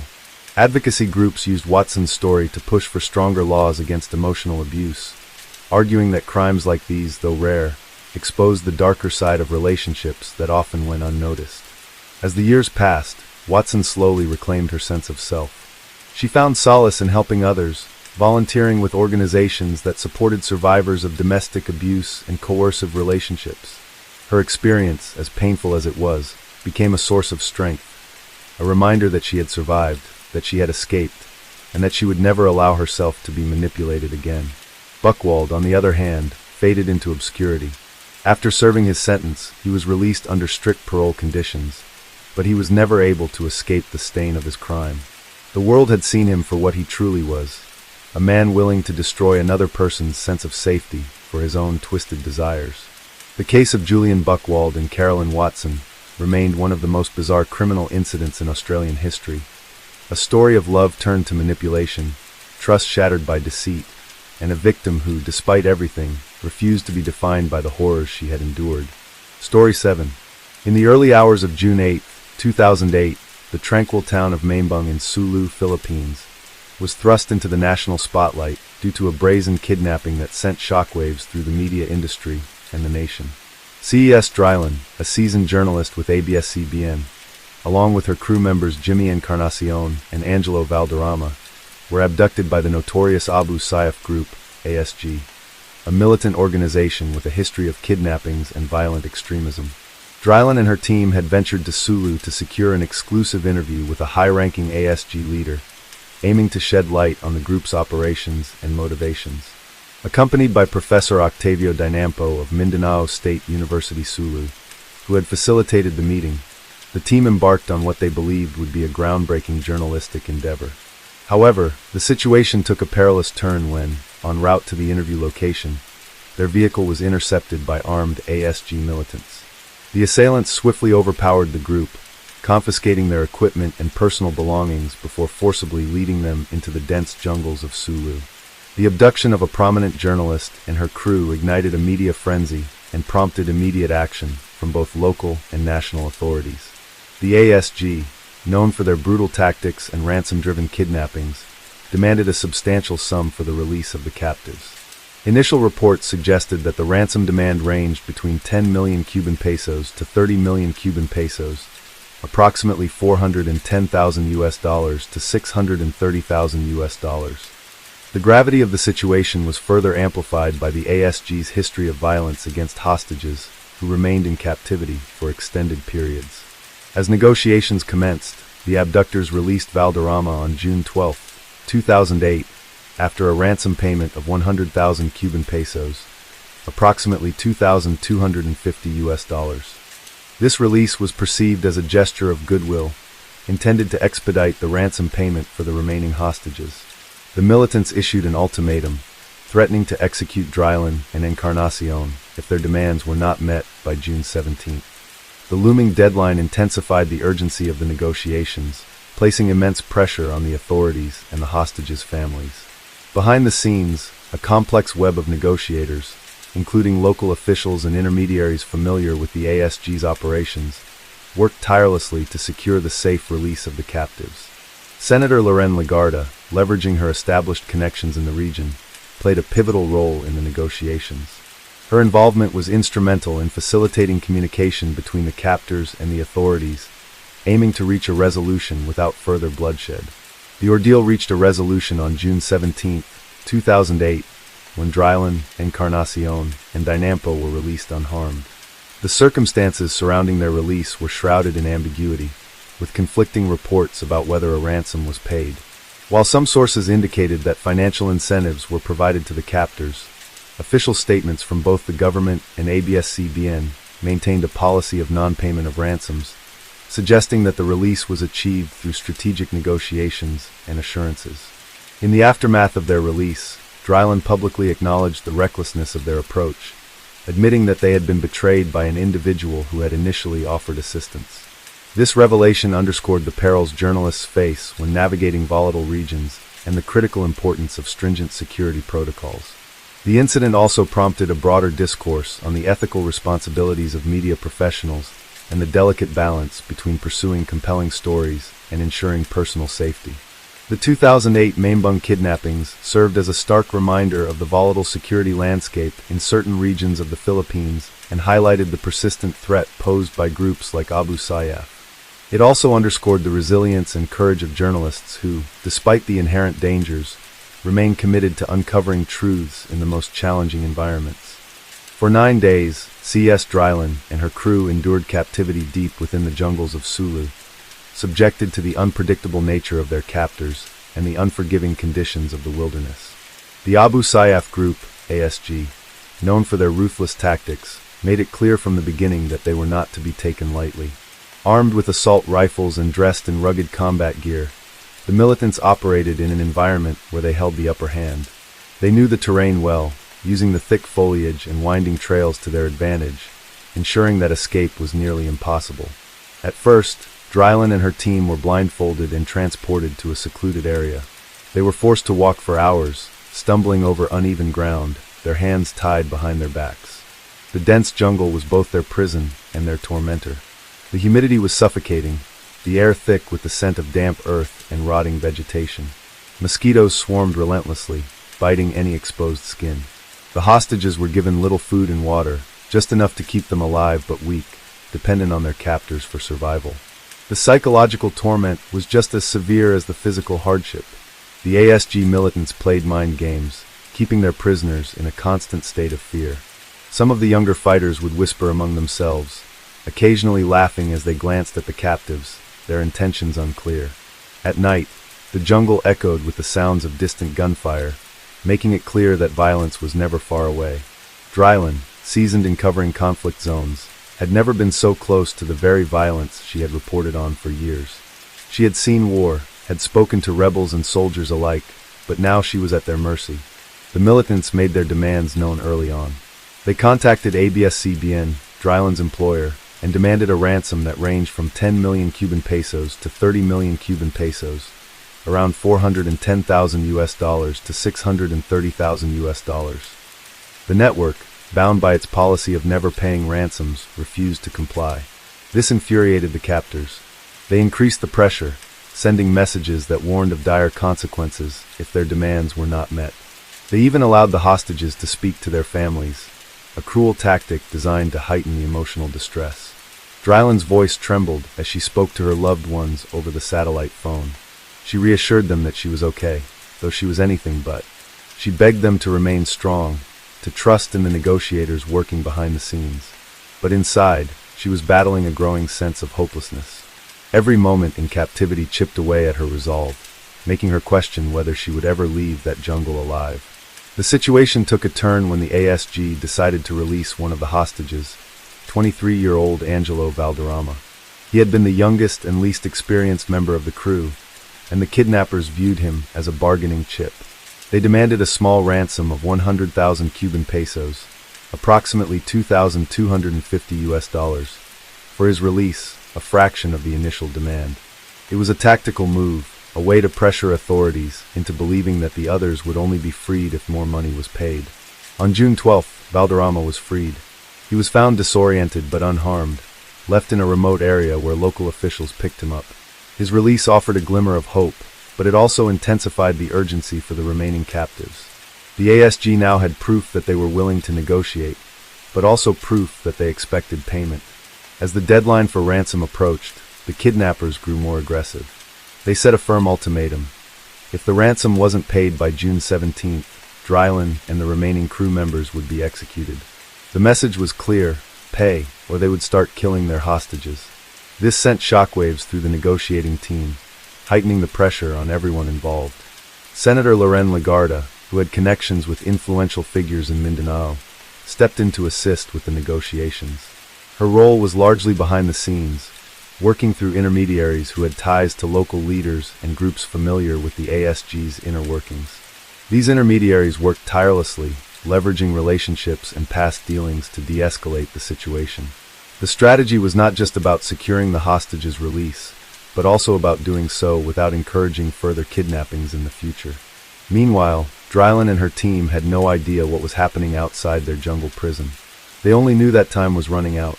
The militants' behavior became increasingly erratic. Some of them talked about what would happen if the deadline passed, whether they would kill all the captives or just one as a warning. Drylin, a journalist who had always chased the truth, now found herself staring at the reality of mortality. By June 16th, the situation was at its most volatile. The negotiators had to make a decision. Officially, the government and ABS-CBN maintained that no ransom would be paid. However, there were whispers that money had exchanged hands in some form, whether through unofficial channels or under the guise of a board and lodging fee often used in cases like these. That night, the hostages barely slept. The jungle was pitch dark, the sound of insects deafening. Drylin prayed silently, gripping the reality that the next 24 hours could determine whether she lived or died. June 17, 2008, was the day that would decide everything. The tension had reached its peak, and time was running out. CES Drylin, Jimmy Encarnacion, and Professor Octavio Dinampo had spent 9 grueling days in captivity, enduring the psychological torment of not knowing whether they would live or die. The Abu Sayyaf group, ASG, had made it clear, if their ransom demands were not met, they would execute the hostages. As the sun rose over the dense jungles of Sulu, the hostages could feel a shift in the atmosphere. The militants seemed more agitated than usual, speaking in hushed but urgent tones. The jungle, which had been their prison, now felt like a death trap, and every sound seemed amplified, the rustling leaves, the distant caws of birds, the soft clinking of rifles being adjusted by their captors. Drylan and her team tried to stay composed, but inside, their nerves were unraveling. They had heard horrifying stories of previous hostages who had been beheaded when ransom negotiations failed. They knew that once the ASG set a deadline, they were not bluffing. The only question was whether the negotiators had managed to broker a deal, or if they were about to meet their fate. Unbeknownst to them, behind the scenes, negotiations had reached a critical turning point. Senator Loren Lagarda, acting as an intermediary, had been working tirelessly to facilitate communication between the captors and the authorities. ABS-CBN, following its strict policy of not paying ransoms, remained firm in its public stance. However, reports later suggested that money, possibly disguised as a board and lodging fee, a common workaround in ransom situations, had been exchanged to secure their release. The final hours before their release were the most harrowing. The ASG fighters gathered around the hostages, their faces unreadable. Some of them looked impatient, others amused, as if contemplating what their next move should be. Then, without warning, one of the leaders stepped forward and issued a command. The hostages' hands were untied, and they were ordered to stand. For a moment, panic set in. Was this it? Were they being taken to be executed? But then they were pushed forward, forced to walk a path through the jungle. Their legs, weak from days of captivity, struggled to keep up. Then, suddenly, they were met by a small group of intermediaries, local officials and community leaders who had been sent to facilitate their release. The nightmare was over. Drylan, Encarnacion, and Dinampo were rushed to a safe location where they were given medical attention. They were exhausted, dehydrated, and emotionally drained, but they were alive. As soon as she had the chance, Drylan called her family, her voice shaking as she reassured them that she was safe. The news of their release spread like wildfire, and soon, the entire nation was watching as they made their way back to Manila. Upon their return, Drylan faced the cameras, not just as a journalist, but as a survivor. She admitted that she had been reckless in her pursuit of a story, acknowledging that she had put herself and her team in danger by trusting the wrong people. It was a rare moment of vulnerability from a journalist who had always been known for her fearlessness. The ordeal sparked widespread discussions about press freedom, journalist safety, and the dangers of reporting in conflict zones. Many criticized Drylan's decision to travel to Sulu without sufficient security measures, while others praised her courage in pursuing stories that needed to be told. ABS-CBN implemented stricter safety protocols for journalists covering high-risk areas, recognizing that no story was worth a life. The incident also reignited conversations about the Abu Sayyaf group and the ongoing problem of kidnapping in the Philippines. Despite the government's efforts to combat terrorism and insurgency, the ASG continued to operate in remote areas, using ransom money to fund their operations. The cycle of abduction and negotiation was far from over. In the years that followed, Drylan continued her work as a journalist, but she carried the weight of her experience with her. She became an advocate for journalists' safety, sharing her story as a cautionary tale for young reporters eager to chase dangerous assignments. The 2008 abduction of CES Drylan and her crew was not just a crime. It was a stark reminder of the risks journalists face in pursuit of the truth. It highlighted the fine line between bravery and recklessness, and the price that sometimes comes with pushing that boundary. It was a story of survival, resilience, and the unyielding human spirit in the face of terror. Story 8. The year 2008 was marked by numerous high-profile crimes across the United States, but one case in particular gripped the nation with its shocking details, unexpected twists, and legal battles that followed. It was a case that involved a former American icon, a crime that seemed almost surreal, and a courtroom drama that would end in a conviction long overdue in the eyes of the public. On the night of September 13, 2007, inside the lavish Palace Station Hotel and Casino in Las Vegas, a group of men stormed into a small hotel room.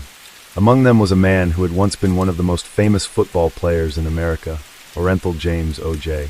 Simpson. He was a former NFL superstar, a Hollywood actor, and a man who had once walked free from one of the most controversial murder trials in history. This time, however, he wasn't running from a murder charge. He was there, in his own words, to take back what was his. According to the events pieced together through eyewitness accounts, surveillance footage, and court testimonies, Simpson had orchestrated an armed robbery to reclaim sports memorabilia that he believed had been stolen from him. The items in question included personal collectibles, signed footballs, and other valuable pieces of sports history that once belonged to the former athlete. Simpson had been tipped off that the memorabilia was being held by two dealers, Alfred Beardsley and Bruce Fromong, inside a hotel room at Palace Station. Enraged by what he saw as the theft of his personal belongings, Simpson decided to take matters into his own hands. He gathered a group of men, including longtime friends and acquaintances, and entered the hotel room under the pretense of having a civil discussion about the items. But things quickly escalated. Witnesses later testified that at least two of the men accompanying Simpson were armed with guns, and the confrontation soon turned into an outright robbery. The memorabilia dealers were threatened and ordered not to move while the men ransacked the room, taking everything in sight. One of the dealers later recounted how he was in complete shock as the once beloved football star barked orders, making it clear that he was in charge of the situation. The entire incident lasted just a few minutes, but its repercussions would stretch far beyond that night. After the group left with the stolen items, the police were called almost immediately. Within hours, law enforcement officials had launched an investigation, and it didn't take long for them to identify Simpson as the ringleader of the operation.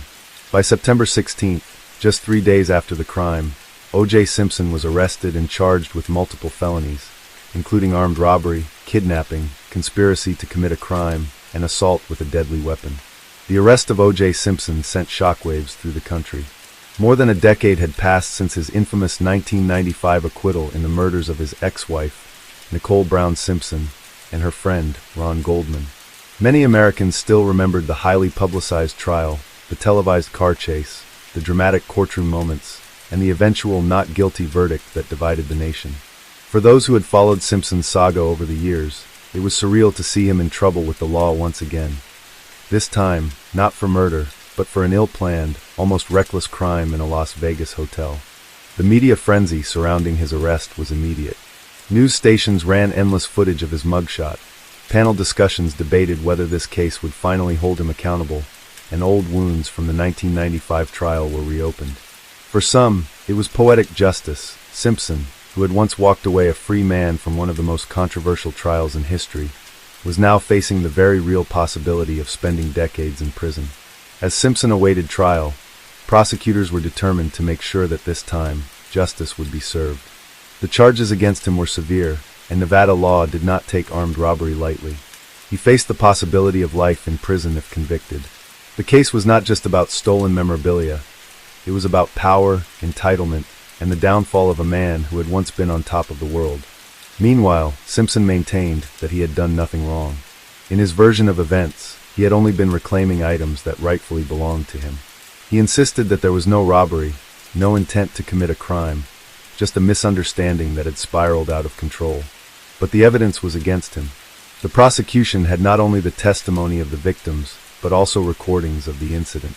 One of the men involved had secretly recorded the encounter, and the audio captured Simpson's voice, unmistakable and authoritative, commanding the men to take everything and making it clear that no one was to leave the room. With the trial approaching, the stage was set for yet another courtroom battle involving O.J. Simpson, one that would not have the same shocking ending as the one in 1995. This time, the legal system had a different grip on him, and the world watched as the once celebrated athlete prepared to face the consequences of his actions. As the trial date approached, the weight of the charges against O.J. Simpson became increasingly clear. Unlike his previous courtroom battle, where a high-profile team of lawyers had secured his acquittal, this time, the circumstances were different. The evidence against him was damning. There were multiple witnesses, including the victims themselves, who were prepared to testify. There were audio recordings capturing his voice, commanding his accomplices to seize the memorabilia. There was surveillance footage of him entering and leaving the scene. This was not a case built on circumstantial evidence or racial tensions. It was a clear-cut case of armed robbery and kidnapping, and the prosecution intended to make sure that this time he wouldn't walk free. Simpson, however, remained defiant. He continued to argue that he was merely trying to reclaim what was his, that he had not authorized any weapons to be used, and that he had no idea his accomplices had brought guns into the hotel room. His defense team attempted to frame the incident as a misunderstanding rather than a crime, insisting that he had no intent to rob anyone. He had simply acted out of frustration upon learning that his personal belongings were in the hands of memorabilia dealers. But the law was not on his side. The Nevada justice system had little sympathy for his version of events.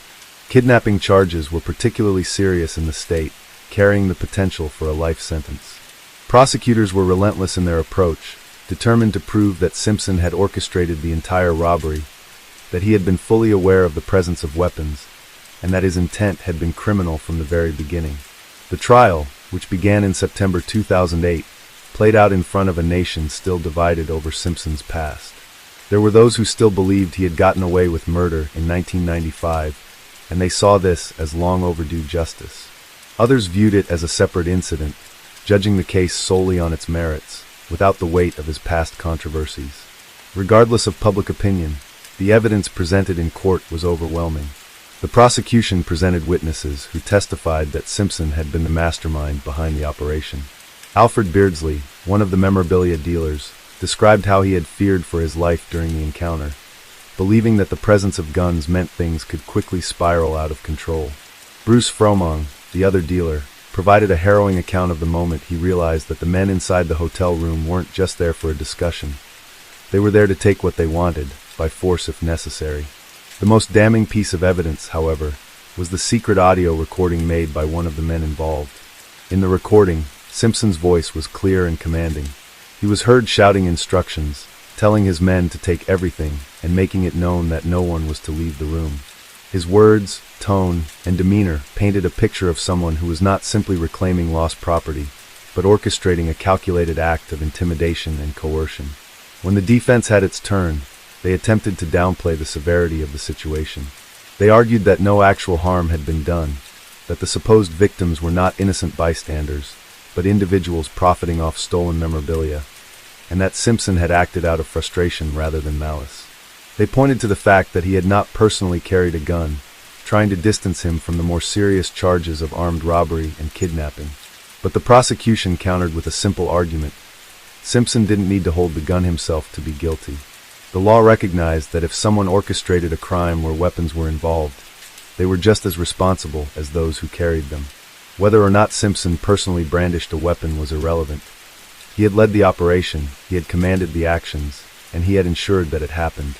As the trial progressed, it became increasingly apparent that Simpson's previous fame and influence would not save him this time. The jury, composed of individuals who had no direct ties to the infamous 1995 trial, was instructed to focus solely on the facts presented before them. There were no theatrics, no racial divides, no media spectacles like the previous trial, just a case of a man who had attempted to take what he wanted by force and was now being held accountable. As the closing arguments were made, the prosecution left the jury with a simple but powerful message. No one was above the law. Not even a former football star. Not even O.J. Simpson. The fate of the man who had once walked away from the most famous murder trial in American history now lay in the hands of 12 jurors. And this time, it seemed the outcome would be very different. The jury deliberated for 13 hours over 2 days, carefully weighing the evidence, the testimonies, and the arguments made by both sides. When they finally returned to the courtroom on October 3, 2008, the atmosphere was tense. The world had been watching this case unfold, and now, all eyes were on the jury as they prepared to deliver a verdict that would determine the fate of one of America's most infamous figures. As O.J. Simpson sat at the defense table, dressed in a dark suit, he appeared composed but noticeably anxious. The moment the foreman began reading the verdict, the weight of the situation became undeniable. One by one, the charges were read aloud, and with each one, the word guilty echoed through the courtroom. Simpson had been convicted on all 12 counts, including armed robbery, kidnapping, assault with a deadly weapon, conspiracy, and coercion. For a man who had once walked free from one of the most notorious murder trials in history, this was the ultimate downfall. This time, There were no high-profile attorneys like Johnny Cochran to craft a compelling defense. There was no dream team working to cast doubt on the prosecution's case. This time, there was only the overwhelming weight of the evidence, and the jury had found it impossible to ignore. As the verdict was read, Simpson showed little emotion, but those who knew him well could see the reality sinking in. This was not a case where he could escape with probation or a light sentence. This was a case that would likely cost him his freedom for years to come. When the final charge was read and the jury confirmed his guilt, he slumped slightly in his seat, knowing that his life had just changed forever.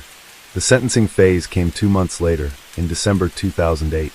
Judge Jackie Glass, who presided over the case, made it clear that this was not about revenge for past crimes, but about accountability for the crimes at hand.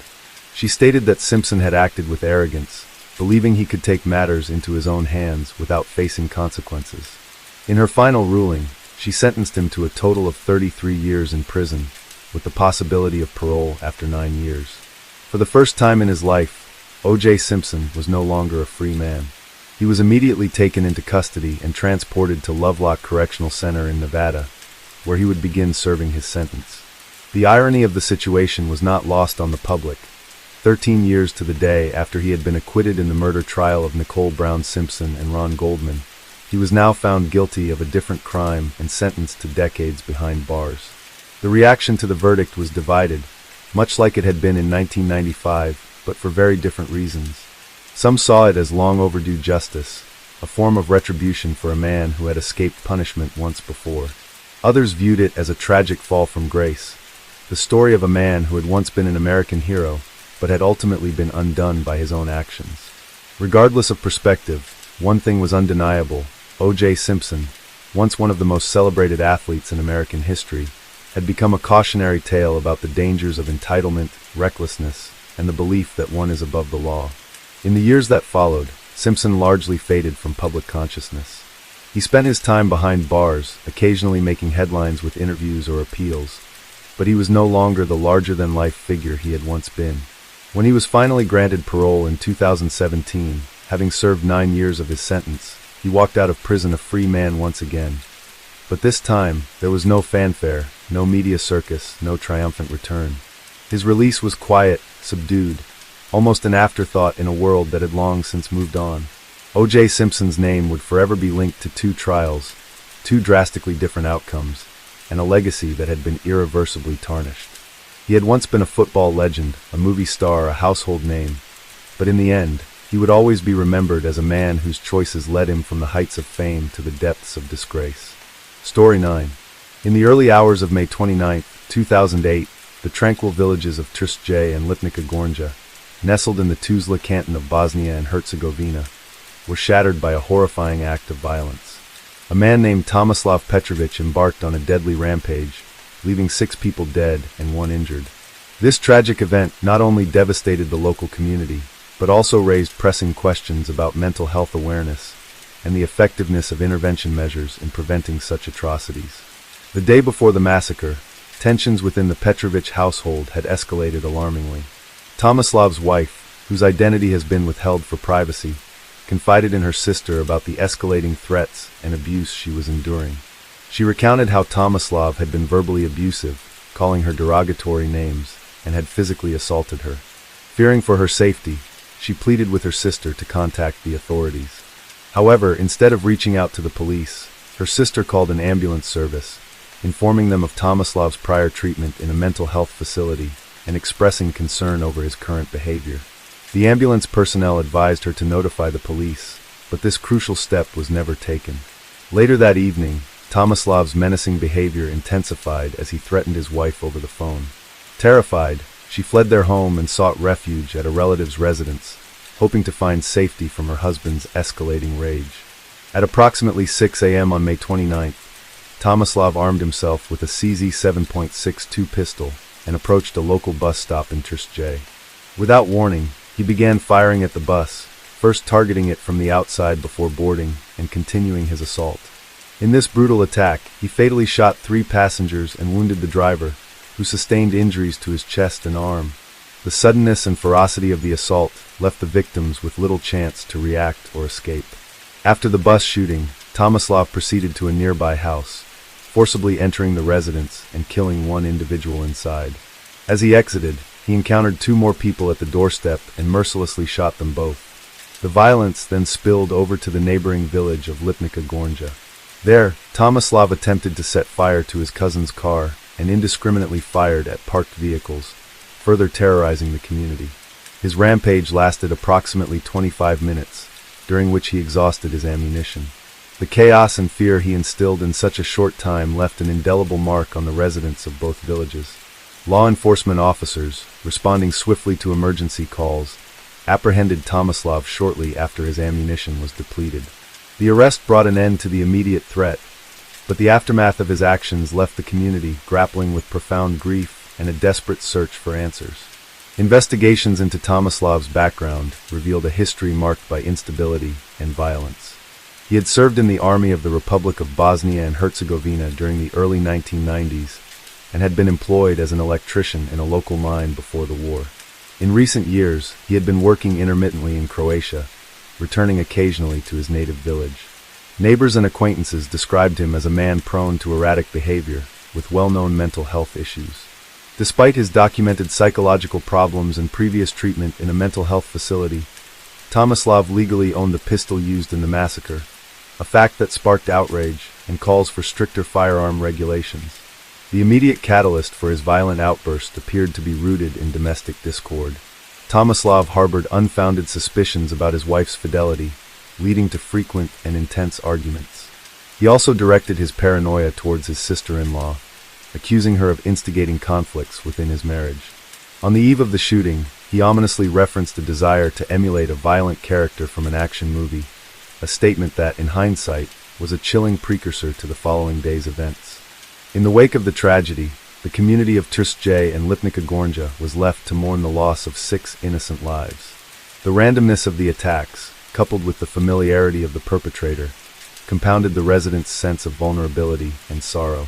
Funeral services were held for the victims, drawing hundreds of mourners from surrounding areas, all seeking to offer support and find solace in collective grieving. The incident also prompted a nationwide introspection on several critical issues. Foremost among them was the adequacy of mental health support systems. Tomislav's prior treatment and well-known psychological issues raised questions about the effectiveness of existing mental health interventions and the mechanisms in place to monitor individuals with violent tendencies. Additionally, the fact that he legally possessed a firearm despite his mental health history ignited debates about gun control laws and the processes for vetting gun owners. Many advocated for more stringent background checks and continuous assessments to prevent individuals with known mental health issues from accessing weapons.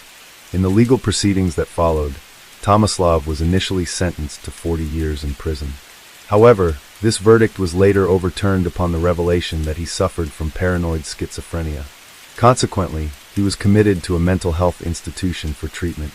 This outcome spurred discussions about the intersection of mental health and criminal justice, particularly concerning the treatment and accountability of individuals whose crimes are rooted in psychological disorders. The Trstje shooting remains a somber chapter in Bosnia and Herzegovina's history, serving as a stark reminder of the catastrophic consequences that can arise from unaddressed mental health issues and lapses in systemic safeguards. It underscores the imperative need for comprehensive mental health care, vigilant community support, and robust legal frameworks to prevent such tragedies in the future. The aftermath of the Trstje massacre sent shockwaves through Bosnia and Herzegovina, leaving an entire community reeling from the trauma. As news of the killings spread, journalists, law enforcement, and government officials descended upon the small villages of Trstje and Lipnica Gornja, seeking answers to the unimaginable horror that had just unfolded. The streets, once quiet and lined with the modest homes of hard-working families, were now the site of a gruesome crime scene investigation.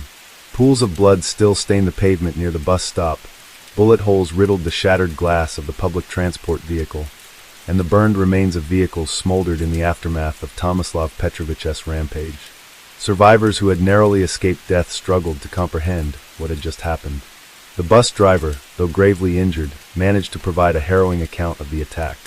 He described how, in the early morning light, he had stopped to pick up passengers, expecting an ordinary day of work, when suddenly Tomislav appeared, gun in hand, with a look of pure rage. Without hesitation, he had begun shooting through the windows before boarding the bus and continuing his deadly assault. Passengers screamed, ducked, and tried to flee, but the confined space of the bus left them with little room to escape. The driver had been shot in the arm and chest, but through sheer willpower, he managed to crawl to safety. Meanwhile, inside their homes, families were awoken by the sounds of gunfire, unsure of what was happening outside. Some cautiously peered through their windows, only to witness their neighbors being gunned down in cold blood.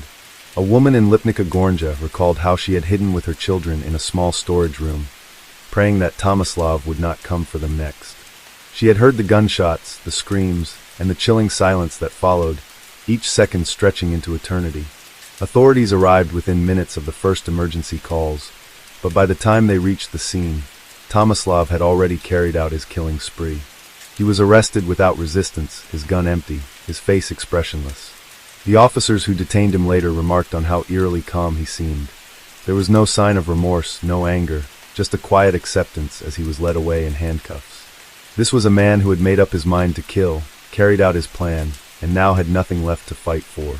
In the days following the attack, the full scope of Tomislav's troubled past came to light. Investigators pieced together a history of mental instability, violent tendencies, and deep-seated paranoia that had plagued him for years. Friends and acquaintances described him as a man who had grown increasingly isolated, harboring suspicions that his wife was unfaithful and that his in-laws were plotting against him. His former colleagues at the mine where he had once worked recalled how his demeanor had changed after the war. He had become withdrawn, short-tempered, and prone to outbursts. Some had even speculated that he was suffering from post-traumatic stress disorder, though he had never sought treatment. More disturbingly, it was revealed that Tomislav had a history of hospitalization for psychiatric issues. He had been admitted to a mental health facility multiple times in the years leading up to the massacre, yet he had still been able to legally own a firearm. This revelation sparked outrage among the public, leading to heated debates about Bosnia and Herzegovina's gun control laws. How could a man with a documented history of mental illness have been allowed to possess a weapon? Who had failed to intervene? Why had the warning signs been ignored? The government, under mounting pressure, promised a full investigation into the matter. Officials vowed to re-evaluate gun licensing procedures, particularly for individuals with documented psychological disorders. Mental health professionals called for systemic reforms, arguing that greater resources needed to be allocated to psychiatric care, early intervention, and crisis prevention. For too long, they argued, mental illness had been stigmatized and ignored, and now the consequences of that neglect had resulted in one of the deadliest shootings in the country's recent history. As the funerals for the victims took place, the collective grief of the community was palpable. Hundreds of mourners gathered, their faces etched with sorrow, struggling to come to terms with the loss of 6 innocent lives. Families were left shattered, parents burying their children, spouses left alone, and an entire village grappling with the knowledge that such unspeakable violence had erupted in their midst.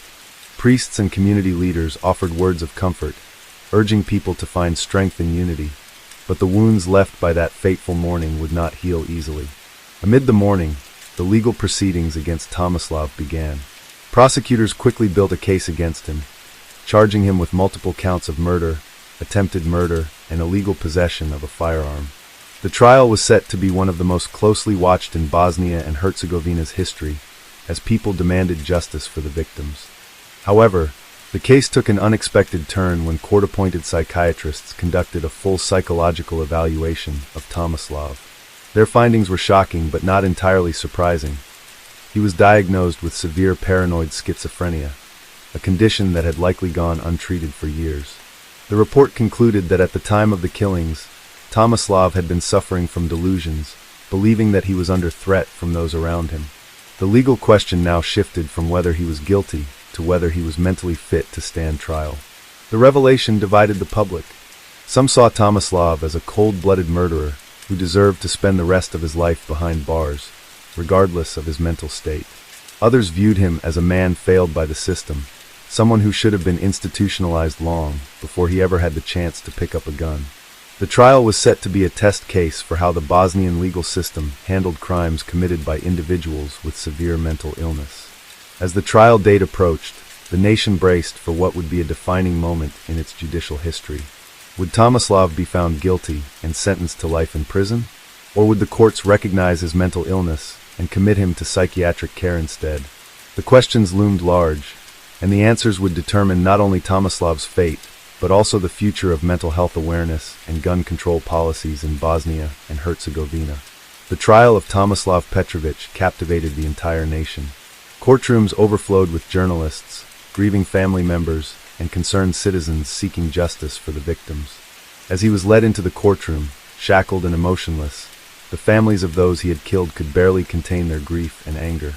Some whispered prayers, while others clenched their fists, struggling to suppress their rage. How could a man who had caused so much pain sit there so calmly, as if he felt nothing at all? The prosecution wasted no time in laying out their case, presenting a meticulous timeline of the massacre. Survivors testified, their voices shaking as they recounted the horror of that morning. How they had seen friends and family gunned down in front of them, how they had hidden in terror, fearing they would be next.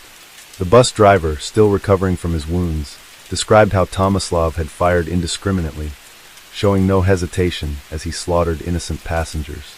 The medical examiner detailed the victims' injuries, painting a gruesome picture of the brutality with which the murders had been committed. But as damning as the evidence was, the defense argued that Tomislav was not fully responsible for his actions. Psychiatric experts took the stand, explaining that he had been suffering from severe paranoid schizophrenia. They revealed that his delusions had been intensifying for years.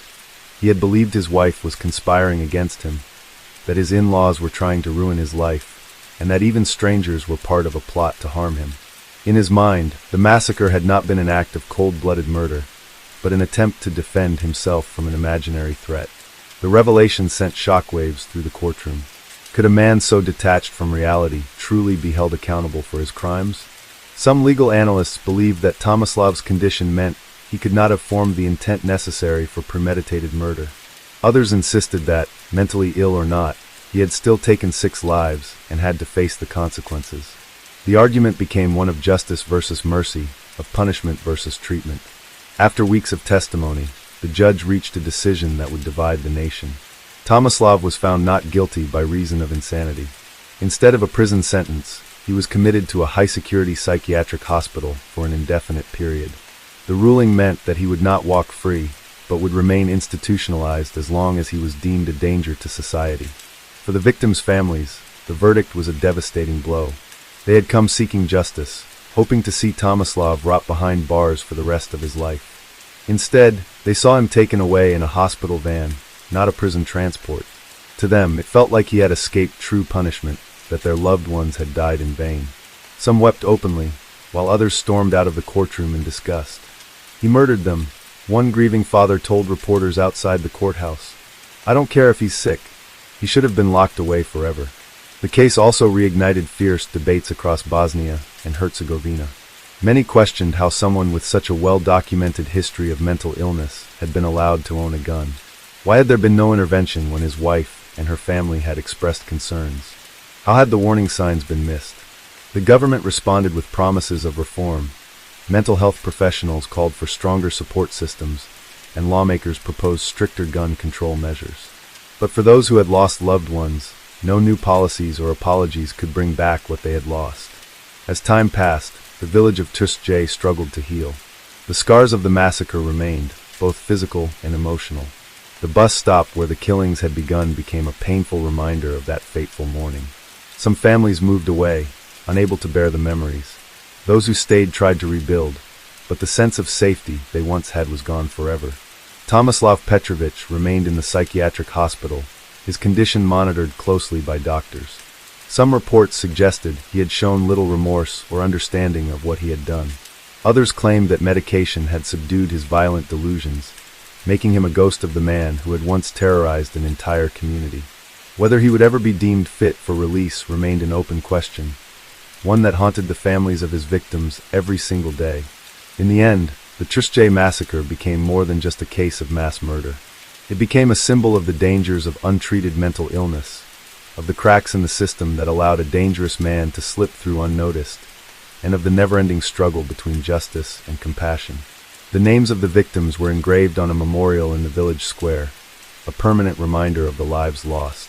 But for those who had loved them, no amount of remembrance could ever fill the void left behind.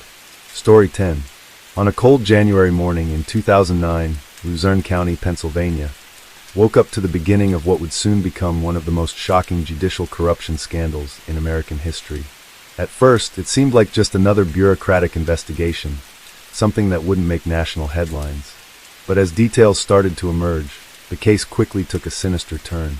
Two highly respected judges, Michael Conahan and Mark Ciavarella, men who had once stood as pillars of the local justice system, were accused of orchestrating a scheme so ruthless and exploitative that it would forever change the lives of thousands of children and their families. The allegations seemed almost too outrageous to be real. Conahan and Ciavarella had allegedly been accepting millions of dollars in bribes from private detention center owners in exchange for sentencing juveniles to time in these facilities, often for minor offenses that, under normal circumstances, would have warranted little more than a warning or community service. The more kids that were sent to these centers, the more money the judges received. This scandal, which would later be dubbed the Kids for Cash case, sent shockwaves through the legal community and shattered the trust that many had in the justice system. It all started with a seemingly minor complaint filed by a group of parents who believed their children had been unfairly sentenced to juvenile detention. At first, their concerns were dismissed. The courts, after all, operated under a rigid system where judges were trusted to make the right decisions. But when one mother, whose 14-year-old son had been incarcerated for creating a fake MySpace page mocking his assistant principal, began digging deeper, inconsistencies began to surface. Her son had no prior record, yet he was sentenced to months in detention. Other parents soon came forward with eerily similar stories. Teenagers being locked away for trivial infractions like skipping school, getting into minor fights, or trespassing in abandoned buildings. Local journalists picked up on the pattern and started investigating. What they uncovered was beyond alarming. Judge Mark Ciavarella, who presided over juvenile cases, had an unusually high conviction rate, almost double the national average. His sentences were harsh, often stripping children from their families with little due process. Many of these kids were not even given the right to legal representation. Instead, they were rushed through hearings that lasted mere minutes before being handed over to detention centers. Some were so confused that they didn't even understand what they had done wrong. Then came the financial records. Investigators discovered that in 2002, Judge Conahan had used his influence to shut down the county-run juvenile detention center, clearing the way for a privately owned facility called PA Child Care. Shortly afterward, both judges began receiving massive payments, totaling over $2.6 million, funneled through various shell companies. It became evident that the two judges had been operating a for-profit pipeline, treating children as commodities in an elaborate scheme to fill private detention beds for cash. When the FBI stepped in, the case blew wide open. Federal agents raided the homes and offices of both judges, uncovering financial documents that outlined the bribery operation in meticulous detail. Emails, wire transfers, and even handwritten notes made it clear that this was no misunderstanding. This was deliberate, calculated corruption at the expense of the county's most vulnerable children. News of the scandal spread rapidly. Parents of affected children gathered in protest, demanding justice. Some kids had already served their sentences, their lives irreparably altered. Many had missed years of school, lost scholarships, or suffered deep emotional trauma from being placed in detention centers alongside hardened offenders. Others had turned to drugs or suffered severe depression after being labeled criminals for what should have been minor mistakes. The courtroom was packed on the day the charges were announced. Federal prosecutors charged Conahan and Ciavarella with racketeering, bribery, fraud, and tax evasion. The gravity of their crimes was undeniable. These were not just acts of corruption but deliberate efforts to destroy young lives for financial gain. As the indictment was read, the tension in the room was palpable. Parents clenched their fists in anger, former juvenile detainees sat in stunned silence, and the judges themselves, once men of power, stood with their heads low, facing the consequences of their betrayal. For the victims, however, the fight for justice was far from over. Even with the judges removed from the bench, the damage they had inflicted could not be undone so easily. Families continued to struggle with the emotional and financial burdens caused by wrongful convictions. The legal system itself faced a reckoning, forced to confront the systemic failures that had allowed such an atrocity to happen under its watch. As the case proceeded, it became clear that the Kids for Cash scandal was not just a local issue. It was a symptom of a much larger problem, a justice system that, in some places, had become more about profit than fairness.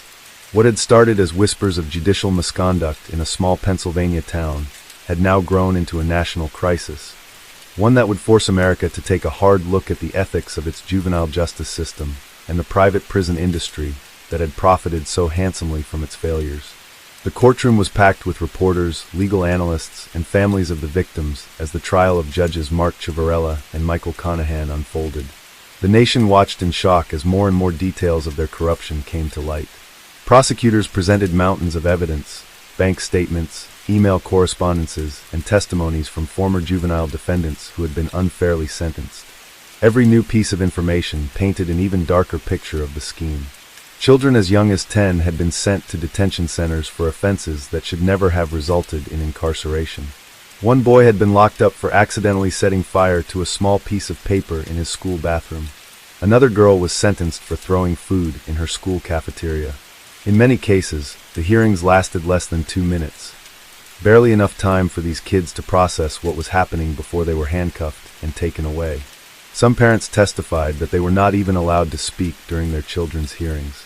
Their pleas for leniency were ignored, their children funneled into the system like cattle being led to slaughter. One of the most emotional moments of the trial came when a former detainee named Charlie Fisher took the stand. At 15 years old, Charlie had been arrested for shoplifting a $2 bottle of soda from a convenience store. He had no prior record, and his parents had expected a warning or a small fine. Instead, he was sentenced to 3 months in a juvenile detention center. During his time there, he was assaulted by older inmates, suffered from severe depression, and attempted suicide. His mother broke down in tears as she recalled the day he was taken away in handcuffs, unable to understand why the judge had been so cruel. The defense attempted to argue that Judges Ciavarella and Conahan had simply been enforcing strict discipline, claiming that they believed their harsh sentences would deter future criminal behavior. But the prosecution dismantled this argument with cold, hard facts.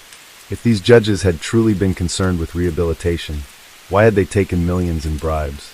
Why had they forced juveniles into private detention centers with financial ties to their own bank accounts? The evidence left little room for doubt. This was not a case of tough love, but of greed-fueled exploitation. Even more damning were the testimonies of former court employees who had grown suspicious over the years, but had been too afraid to speak out. One probation officer recalled how Ciavarella would often dismiss public defenders' arguments without consideration, rushing through hearings at an alarming pace. Another clerk admitted that she had overheard the judges discussing financial kickbacks, though she had never thought to report it at the time. "I didn't want to believe it," she said, "but deep down, I knew something wasn't right." As the trial progressed, the weight of the judges' crimes became unbearable for many in the community. Parents who had spent years believing the justice system was there to protect their children were left devastated, knowing that the very people meant to uphold the law had betrayed them. The anger was palpable. Protests erupted outside the courthouse, demanding the harshest possible punishment for Conahan and Ciavarella. Some called for life sentences, arguing that their crimes had stolen futures, shattered families, and pushed young people toward cycles of crime and despair. Legal experts debated the long-term effects of the scandal. How many kids had been forced into detention centers across the country under similar circumstances? How deeply rooted was the problem of judicial corruption in other parts of the justice system? Activists called for sweeping reforms, questioning the ethics of for-profit juvenile detention centers. The idea that children could be turned into a source of revenue for corrupt officials was horrifying. But this case proved that it had not only been possible, it had been happening for years. Meanwhile, in Luzerne County, the damage was already done. Former juvenile detainees struggled to rebuild their lives, many of them still grappling with the psychological scars of their wrongful incarcerations. Some had dropped out of school, unable to catch up after losing months or years behind bars. Others turned to drugs or crime, convinced that the system had already branded them as criminals. And some, like Charlie Fisher, had attempted to end their own lives, overwhelmed by the sense of hopelessness the judges had forced upon them. The verdict was drawing closer, and the courtroom grew more tense with each passing day. The prosecution made their final arguments, emphasizing that no sentence could truly make up for the pain Ciavarella and Conahan had caused. The defense, recognizing that the evidence against them was overwhelming, shifted its focus toward damage control. hoping to lessen the severity of their punishment. But for the victims, no punishment would ever be enough. The system had failed them, and no number of years behind bars for the corrupt judges could undo the suffering they had endured. As the trial neared its conclusion, the only question left was whether justice would finally be served, or if the cycle of corruption would once again find a way to protect the powerful. The final day of the trial arrived, and the courtroom was packed beyond capacity. Families of the victims sat shoulder to shoulder, some clutching faded photographs of their children, reminders of the innocence that had been stolen from them. Former detainees, now young adults, filled the rows, their faces hardened by years of injustice. Reporters huddled near the back, eager to capture every word as the nation waited for the verdict. The weight of the case had grown unbearable, and everyone in that room knew that whatever happened next would either restore some faith in the justice system or shatter it completely. Judge Conahan had already accepted a plea deal, quietly admitting to his role in the conspiracy in exchange for a reduced sentence. He had hoped to avoid public scrutiny, but his name was forever tainted, his reputation destroyed. Ciavarella, however, had chosen to fight, stubbornly maintaining that he had done nothing wrong.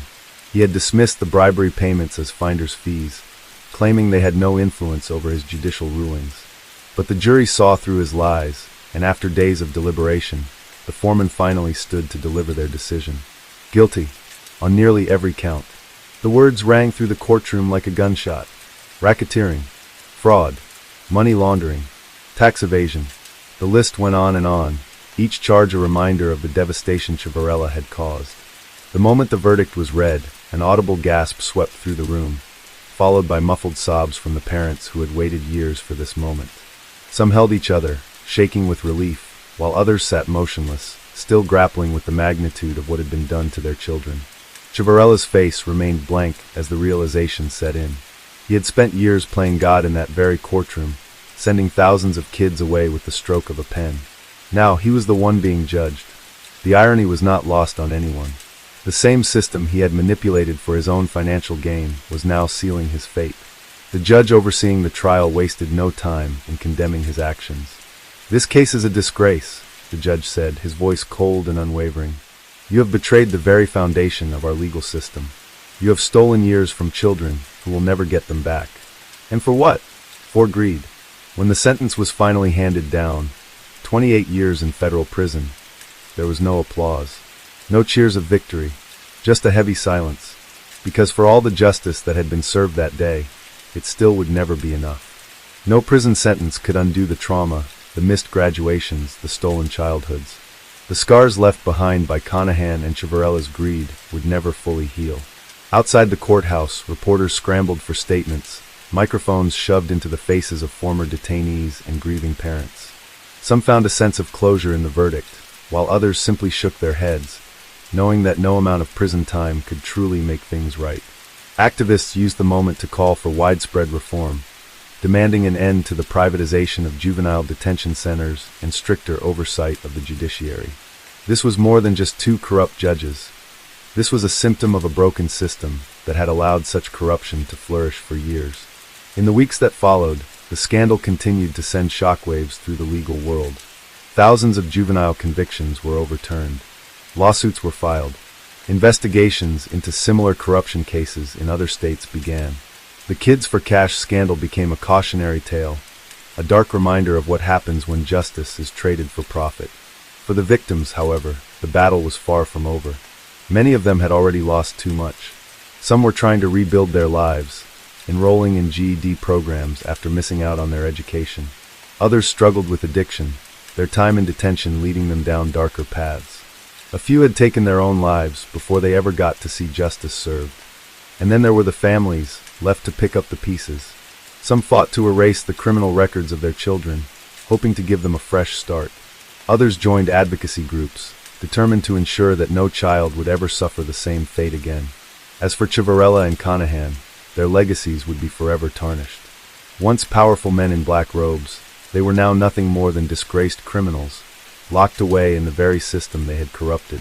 Their names would go down in history, not as respected judges, but as the men who sold children for cash. The world moved on, but the scars remained. For the thousands of children whose lives had been forever altered, there was no true justice, only the hope that their suffering would not be in vain. Story 11. The night was heavy with rain, a relentless downpour that blurred the neon lights of Taipei's bustling streets. The scent of wet asphalt mixed with the aroma of street food, yet something more sinister lingered in the air. It was April 16, 2010, when a crime so brutal would shake Taiwan to its core. At approximately 10:45 p.m., a middle-aged businessman, Lin Weishan, was making his way home after an exhausting day at his real estate firm. His routine was predictable: leave the office late, stop by a convenience store, and take a taxi home to his wife and 2 children. But that night, he never made it home. His body was found sprawled in an alley behind a KTV club, his expensive suit drenched in rain and blood pooling beneath him. His throat had been slit with surgical precision, his wallet still in his pocket, and his Rolex watch untouched. This was no ordinary robbery, it was a deliberate execution. The crime scene was a mess, not because of the murder itself, but due to the rain that had washed away potential evidence. The responding officers from the Taipei City Police Department quickly secured the area, but the forensic team struggled. Any footprints had already been erased, and the rain had diluted the blood trails that could have led them to the perpetrator. The only clue was a single cigarette, but near the body, an imported brand rarely found in Taiwan. Detective Huang Junwei, a veteran with over 20 years of experience, took charge of the case. He was known for his sharp instincts and relentless pursuit of justice, but something about this murder unsettled him. Lin Weishan was neither a gambler nor a criminal.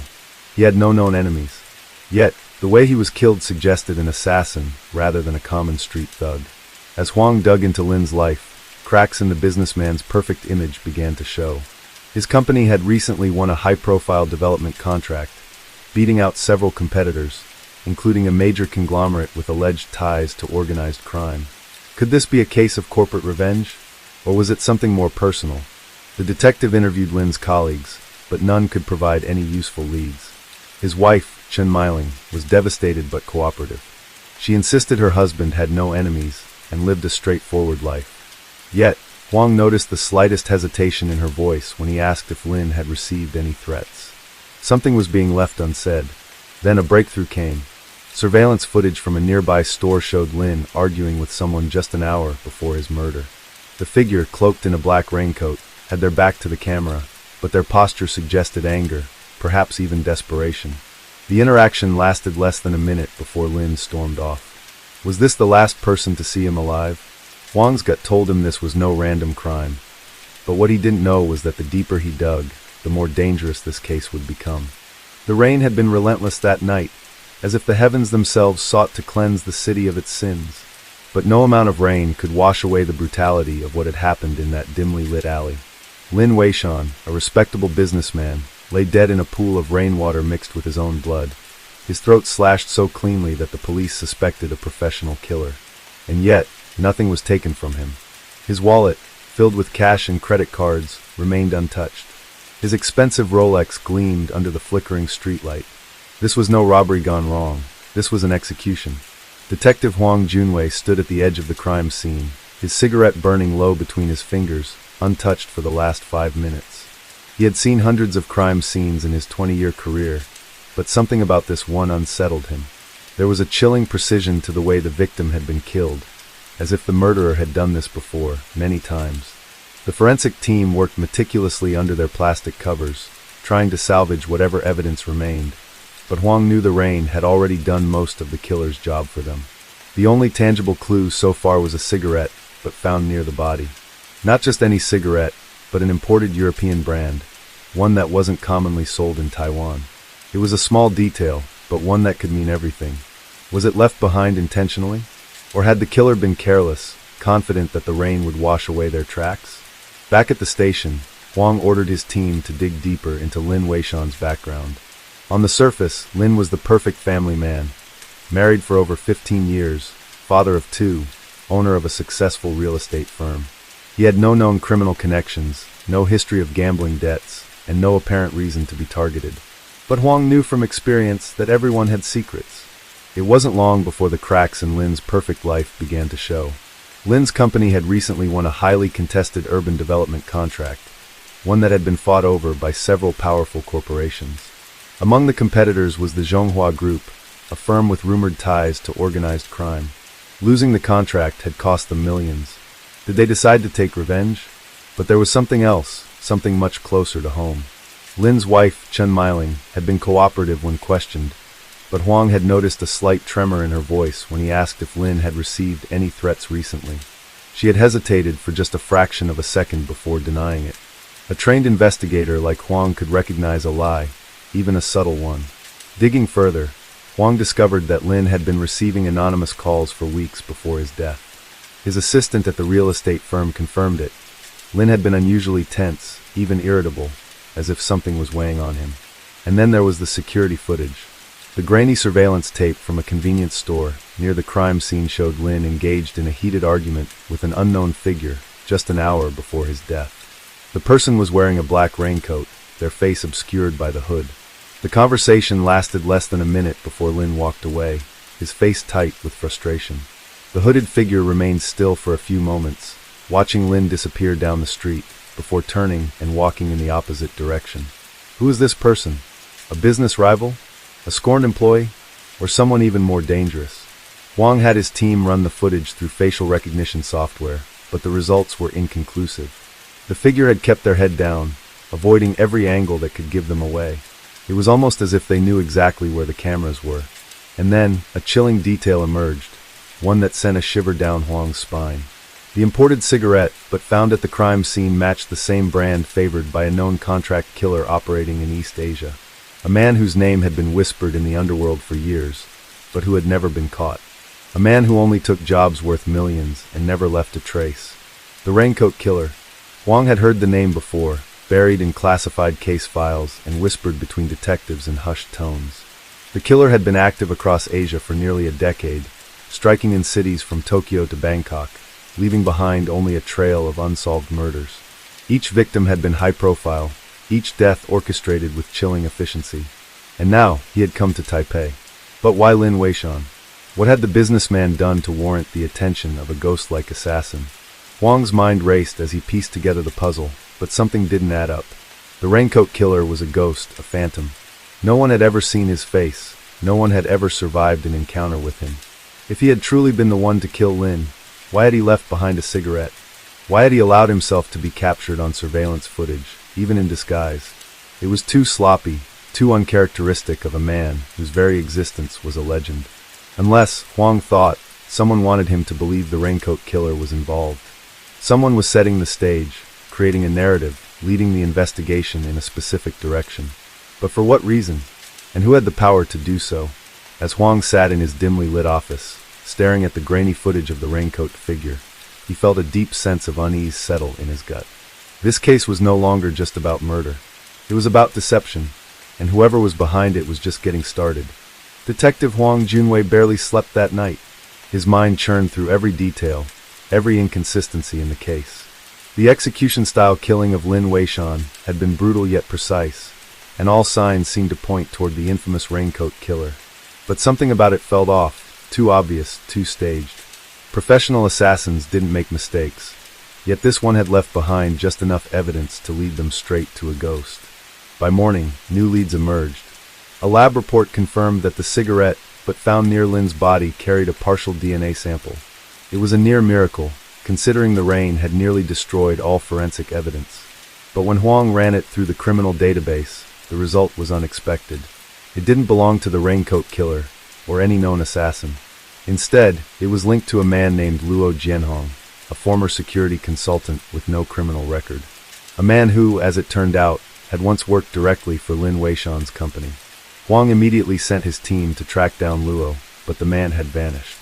His apartment had been cleaned out, his phone disconnected. It was as if he had disappeared into thin air. But people didn't just vanish. Someone was helping him. Pushing deeper, Huang uncovered a hidden connection. Lin Weishan's company had been quietly involved in land acquisitions in Taipei, forcing small business owners and elderly residents to sell their properties at unfair prices. Those who resisted had faced harassment, legal pressure, and even threats. And Luo Jianhong? He had been Lin's enforcer, the man who ensured those negotiations ended in Lin's favor. But something had gone wrong. A former employee, speaking anonymously, revealed a key detail. 6 months before his death, Lin had fired Luo. The reason? A deal had turned violent, and Luo had taken things too far, leaving an elderly shop owner hospitalized. Lin, worried about his company's reputation, had cut ties with him. But Luo hadn't taken it well. He had spent years cleaning up Lin's messes, only to be discarded like trash. Was this revenge? The surveillance footage from the convenience store played in Huang's mind. Lin arguing with a figure in a raincoat. The heated exchange. The way the figure remained still after Lin walked away, as if contemplating their next move. What if that person had been Luo Jianhong? Huang needed more proof. He retraced Lin's steps that night and found an overlooked detail. A taxi driver who had picked up a man matching Luo's description near the crime scene. The driver recalled the man had been soaking wet, his hands trembling as he lit a cigarette. The same brand found at the murder site. Now it all made sense. Luo Jianhong had killed Lin Weishan. But he hadn't done it for money. He hadn't done it as a professional hit. He had done it out of rage, out of betrayal. And he had staged the crime to look like the work of an assassin, planting false clues to mislead the police and cover his own tracks. But there was one last twist. Just as Huang's team closed in on Luo's location, an old warehouse on the outskirts of the city, they found him dead. A single bullet to the head, execution style. No struggle, no signs of a fight. Whoever had killed him had done so with the precision of a professional. And just like that, the only living suspect in Lin Weishan's murder was gone. The case officially closed with Luo's death, labeled as a revenge killing gone wrong. But Huang knew better. Someone had cleaned up the loose ends. Someone powerful. Perhaps the same people Lin had wronged in his business deals, or perhaps the very forces he had once worked for. The truth would never be known. As Huang stared at the final report on his desk, he exhaled slowly, crushing out his cigarette. Justice, in the end, was just another illusion in a city where power dictated who lived and who died. And this case, like so many before it, would fade into the rain. Story 12. The evening air was thick with humidity, the kind that clung to your skin and made every breath feel heavy. In the bustling streets of Singapore's Chinatown, where hawkers called out their last sales and the scent of roasted duck mixed with diesel fumes, an 8-year-old girl named Huang Na disappeared without a trace. It was October 10th, 2010. Huang Na was last seen near the Pasir Panjang Wholesale Center, a busy market where her mother worked long hours unloading fresh produce. It wasn't unusual for the little girl to be around the area. She was independent for her age, trusted by her mother to run errands and help with small tasks. That day, she had been playing near the loading docks after school, wearing a pink t-shirt and denim shorts, her black hair tied into neat pigtails. She had told a friend she was going to buy something to eat, but she never returned. By nightfall, panic set in. Her mother, Huang Shuang, searched every stall, every alleyway, calling her daughter's name until her voice turned hoarse. When there was no sign of her, she rushed to the nearest police station to report her missing.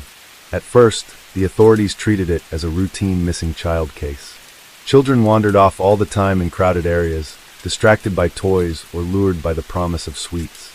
But as hours turned to days, and no one had seen or heard from Huang Na, the reality became clear. This wasn't a case of a lost child. It was something far worse. Detective Alan Ng, a seasoned investigator with the Singapore police force, took over the case. He had worked on missing persons cases before, but this one felt different. There were no ransom demands, no witnesses who saw her being taken, no security footage showing her leaving the market. It was as if she had simply vanished into thin air. The police launched a massive search operation. Posters of Huang Na's face were plastered across the city, her wide-eyed smile haunting every street corner. Volunteers combed through parks, drains, and abandoned buildings. Divers were sent into reservoirs. The media ran endless stories, urging anyone with information to come forward. But leads were scarce. Then a breakthrough came. A man named Tuk Lung Hao, a vegetable packer who worked at the wholesale market, came forward, saying he had seen Huang Na on the day of her disappearance. He described her as a cheerful child who often played around the stalls, sometimes chatting with the workers. But something about him unsettled Detective Ng. Tuk was quiet, almost too calm when speaking about the missing girl. He claimed to have been one of the last people to see her, yet his details were vague, his answers rehearsed. And when questioned further, inconsistencies began to emerge. The detective dug into Tuk's background and discovered something alarming. The man had a history of unstable behavior, once detained for wandering aimlessly in Malaysia, seemingly lost in his own mind. Coworkers described him as odd, sometimes speaking to himself when he thought no one was listening. Was he just a strange man with bad social skills? Or did he know more about Huang Na's disappearance than he was letting on? He knew one thing: he had to find out before it was too late. The days stretched into weeks, and the city of Singapore remained on edge. It was rare for a child to go missing without any trace, especially in a place as orderly and safe as Singapore. The public followed the case with bated breath, hoping for good news but fearing the worst. Search efforts continued, with officers questioning market vendors, security guards, and taxi drivers who worked near the Pasir Panjang Wholesale Center. Yet, no one had seen anything suspicious. No one had seen a child being dragged away, no cars speeding off in a hurry. It was as if the little girl had simply disappeared into thin air. Detective Allen grew more suspicious of Tuk Lung Hao with each passing day. The 22-year-old vegetable packer had claimed to be cooperative, but something about his behavior felt off. He had volunteered to help in the search efforts, even assisting in putting up missing person posters. But when pressed for details, he seemed evasive, unable to recall specific times or interactions with Huang Na on the day she vanished. Then came a troubling discovery.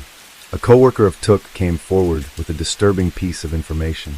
On the night of October 10th, just hours after Huang Na was last seen, Tuk had left the market in a hurry. He had seemed flustered, sweating despite the cool night air. When asked where he was going, he muttered something about needing to rest and quickly disappeared into the shadows. The police intensified their scrutiny of Tuk. A background check revealed that he was a Malaysian national who had moved to Singapore for work. His employment records were clean, and he had no prior criminal offenses. But the more detectiving dug, the more he realized that Tuk had an unusual attachment to Huang Na. Several vendors at the wholesale center reported seeing Tuk and the girl interacting frequently. Some even said Huang Na had seemed comfortable around him, sometimes playing near his workspace. But others found the friendship odd. Why would a grown man take such an interest in an 8-year-old girl? Then, something chilling surfaced. A worker who knew Tuk casually mentioned that, shortly after Huang Na's disappearance, Tuk had visited a shopping mall and bought new clothes. He had also cleaned his rented living space thoroughly, scrubbing the floors, washing all his clothes, and even discarding his old shoes. It was an unusual move for someone who lived modestly and had never been concerned about cleanliness before. Detective Ng knew he needed to bring Tuk in for further questioning. When the police arrived at Tuk's workplace, he appeared calm but hesitant. He denied having any involvement in the girl's disappearance, insisting that he was just a concerned friend who wanted to help find her. But as the interrogation continued, cracks in his story began to show. First, he struggled to remember where he was during the critical hours of Huang Na's disappearance. His story kept changing. First, he claimed he was at home, then he said he was at the market, then later, he mentioned taking a walk alone. Second, when confronted with the information that he had suddenly deep-cleaned his rented room, Tuk panicked. He fidgeted, sweat beading on his forehead, and finally muttered something about wanting to get rid of bad luck. But it was the third clue that confirmed Ng's growing suspicion. A search of Tuk's living space revealed something disturbing: a child's pink hairband tucked inside one of his drawers. It was small, almost unnoticeable, but Huang Na's mother immediately identified it as belonging to her daughter. Tuk's calm demeanor shattered.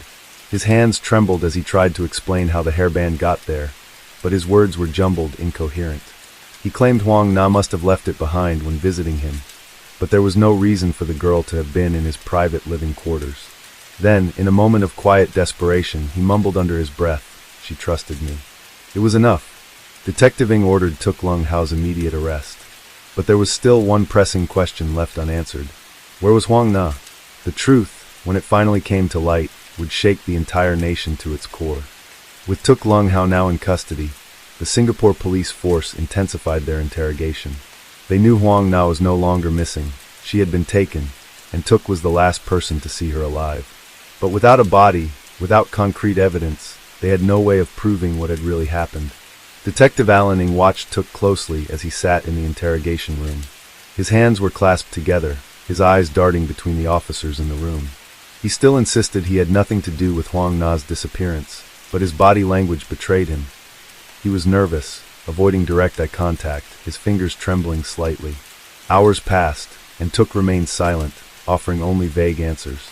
The police pressed harder, revealing the evidence they had collected. The pink hairband found in his room, the inconsistent alibi, his suspicious behavior after the girl went missing.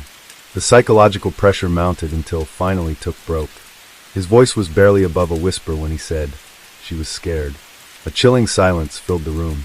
Took began to confess, piece by piece, his words disjointed and filled with regret. He admitted that Huang Na had come to him on the day she disappeared, asking for help with something small, a game, an errand, something trivial. She had trusted him, as she had many times before. But that day, something inside him snapped. He took her to an isolated storeroom in the wholesale market, a place where no one would hear her if she screamed. What happened next was horrific. In a moment of uncontrolled rage, perhaps frustration, perhaps something darker, he attacked her. The details were horrifying, and the officers listening struggled to keep their emotions in check. When it was over, Took panicked. He had not planned this. He had no idea what to do next. For 2 days, he kept her body hidden, returning to his job as if nothing had happened. But the pressure of the investigation, the posters of her face everywhere, the growing fear that he would be caught, it became too much. On October 13th, he stuffed Huang Na's body into a cardboard box, taped it shut, and carried it out of the market under the cover of darkness. He walked past vendors who barely noticed him, past customers who had no idea what he was hiding. He took a taxi to Telok Blangah Hill Park, a quiet, wooded area, and left the box there, abandoning it like discarded trash. Her body was found days later, decomposed but still recognizable. The nation mourned. The case had gripped Singapore for weeks, and now the truth was out. A betrayal so cruel, so senseless, that people struggled to comprehend it. A man whom Huang Na had trusted, a man who had pretended to care about her disappearance, had been the one responsible for her death. The trial was swift and unforgiving. The evidence was overwhelming, the confession damning. Took Lung Hao was found guilty of murder and sentenced to death. His appeal for clemency was denied. In 2006, he was executed by hanging. Even though justice had been served, the case left deep scars on the nation. It was a painful reminder that danger could come from those closest to us, from those we least expected. And for Detective Alan Ng, it was another case closed, but not forgotten. As he placed the final report into storage, he couldn't shake the image of Huang Na's bright, trusting smile. The smile of a child who had believed in the goodness of people, only to be betrayed in the worst possible way. Story 13. The morning of May 31st, 2010, started like any other at the luxury jewelry store, Habib Jewels, in Kuala Lumpur, Malaysia. Employees arrived at the Pavilion Mall branch, chatting about their weekends as they prepared for another day of catering to the city's elite. The showroom, filled with glittering diamonds, gold necklaces, and rare gemstones, was one of the most high-end jewelry stores in the country, attracting wealthy clients and collectors from all over the region. By 10 a.m., the store was fully operational. Customers strolled in, admiring the dazzling displays, while security guards stood watch, ensuring nothing went wrong. Like many top-tier jewelry stores, Habib Jewels had state-of-the-art security systems. CCTV cameras covered every inch of the store. Alarm systems were directly connected to the police, and employees were trained to detect suspicious behavior. No one suspected that, within the next few hours, the store would become the target of one of the most daring and sophisticated heists in Malaysia's history. At exactly 11:45 a.m., a man dressed in an elegant navy blue suit walked into the store. He appeared to be in his mid-40s, with neatly combed hair and a calm, confident demeanor. Employees assumed he was just another wealthy client looking to make an expensive purchase. He approached a saleswoman, smiled, and asked to see their most valuable diamond necklaces. Moments later, another man entered the store, this one dressed more casually, wearing a black cap and a leather jacket. He appeared to be browsing, occasionally glancing at the display cases, but not drawing much attention to himself. Then, at precisely 11:50 a.m., chaos erupted. A loud explosion-like noise echoed through the store as thick white smoke suddenly filled the room. The customers screamed. Employees ducked behind counters. The security guards, momentarily blinded by the smoke, fumbled for their weapons. And that's when the thieves struck. In the confusion, 2 more men, both wearing masks, rushed in. They moved with precision, as if they had rehearsed every step of the plan. One of them smashed the glass display cases with a hammer, while the other stuffed handfuls of jewelry into a large duffel bag. The man in the suit, who had been pretending to be a customer, pulled out a gun and pointed it at the terrified employees, ordering them not to move. The heist lasted less than 3 minutes. By the time the smoke cleared and the alarms began blaring, the thieves were already gone, escaping through a side entrance of the mall. They had vanished into the busy streets of Kuala Lumpur before anyone could react. The police arrived within minutes, but it was too late. The thieves had stolen over $10 million, approximately $3 million worth of diamonds, gold, and luxury watches. Not a single suspect was left behind. No fingerprints, no DNA, no obvious leads. It was a perfect crime, or so they thought. The Pavilion Mall, one of Kuala Lumpur's most prestigious shopping centers, was in chaos. Shaken customers were still reeling from the attack, while employees tried to process what had just happened. Police officers moved quickly, securing the crime scene, taking statements, and reviewing the store's security footage. But the more they investigated, the more they realized how meticulously planned the heist had been. Detective Inspector Farid Rahman, a seasoned investigator from the Kuala Lumpur Police Department, was put in charge of the case. He had worked on high-profile robberies before, but this was different. The execution was flawless, no signs of hesitation, no mistakes. This wasn't a simple smash and grab. It was the work of professionals. The first thing Farid did was review the CCTV footage. The cameras had captured everything: the arrival of the thieves, the release of the smoke bomb, the swift and calculated way they cleared out the display cases. But something was off. The smoke bomb had been placed in a very specific location, right under the central air vent. Within seconds, the store was filled with thick, white fog, making it nearly impossible for anyone to see. Farid knew this wasn't a coincidence. The thieves had studied the store's layout in detail. They knew exactly where to place the bomb for maximum effect. Even more suspicious was the way they entered and exited. The man in the navy blue suit, the one who had first entered the store, was clearly the leader. He had walked in alone, confidently, making sure to gain the trust of the employees. He had even engaged one of the saleswomen in conversation, keeping her distracted right before the heist began. Then there was the man in the leather jacket. Unlike the others, he hadn't taken anything.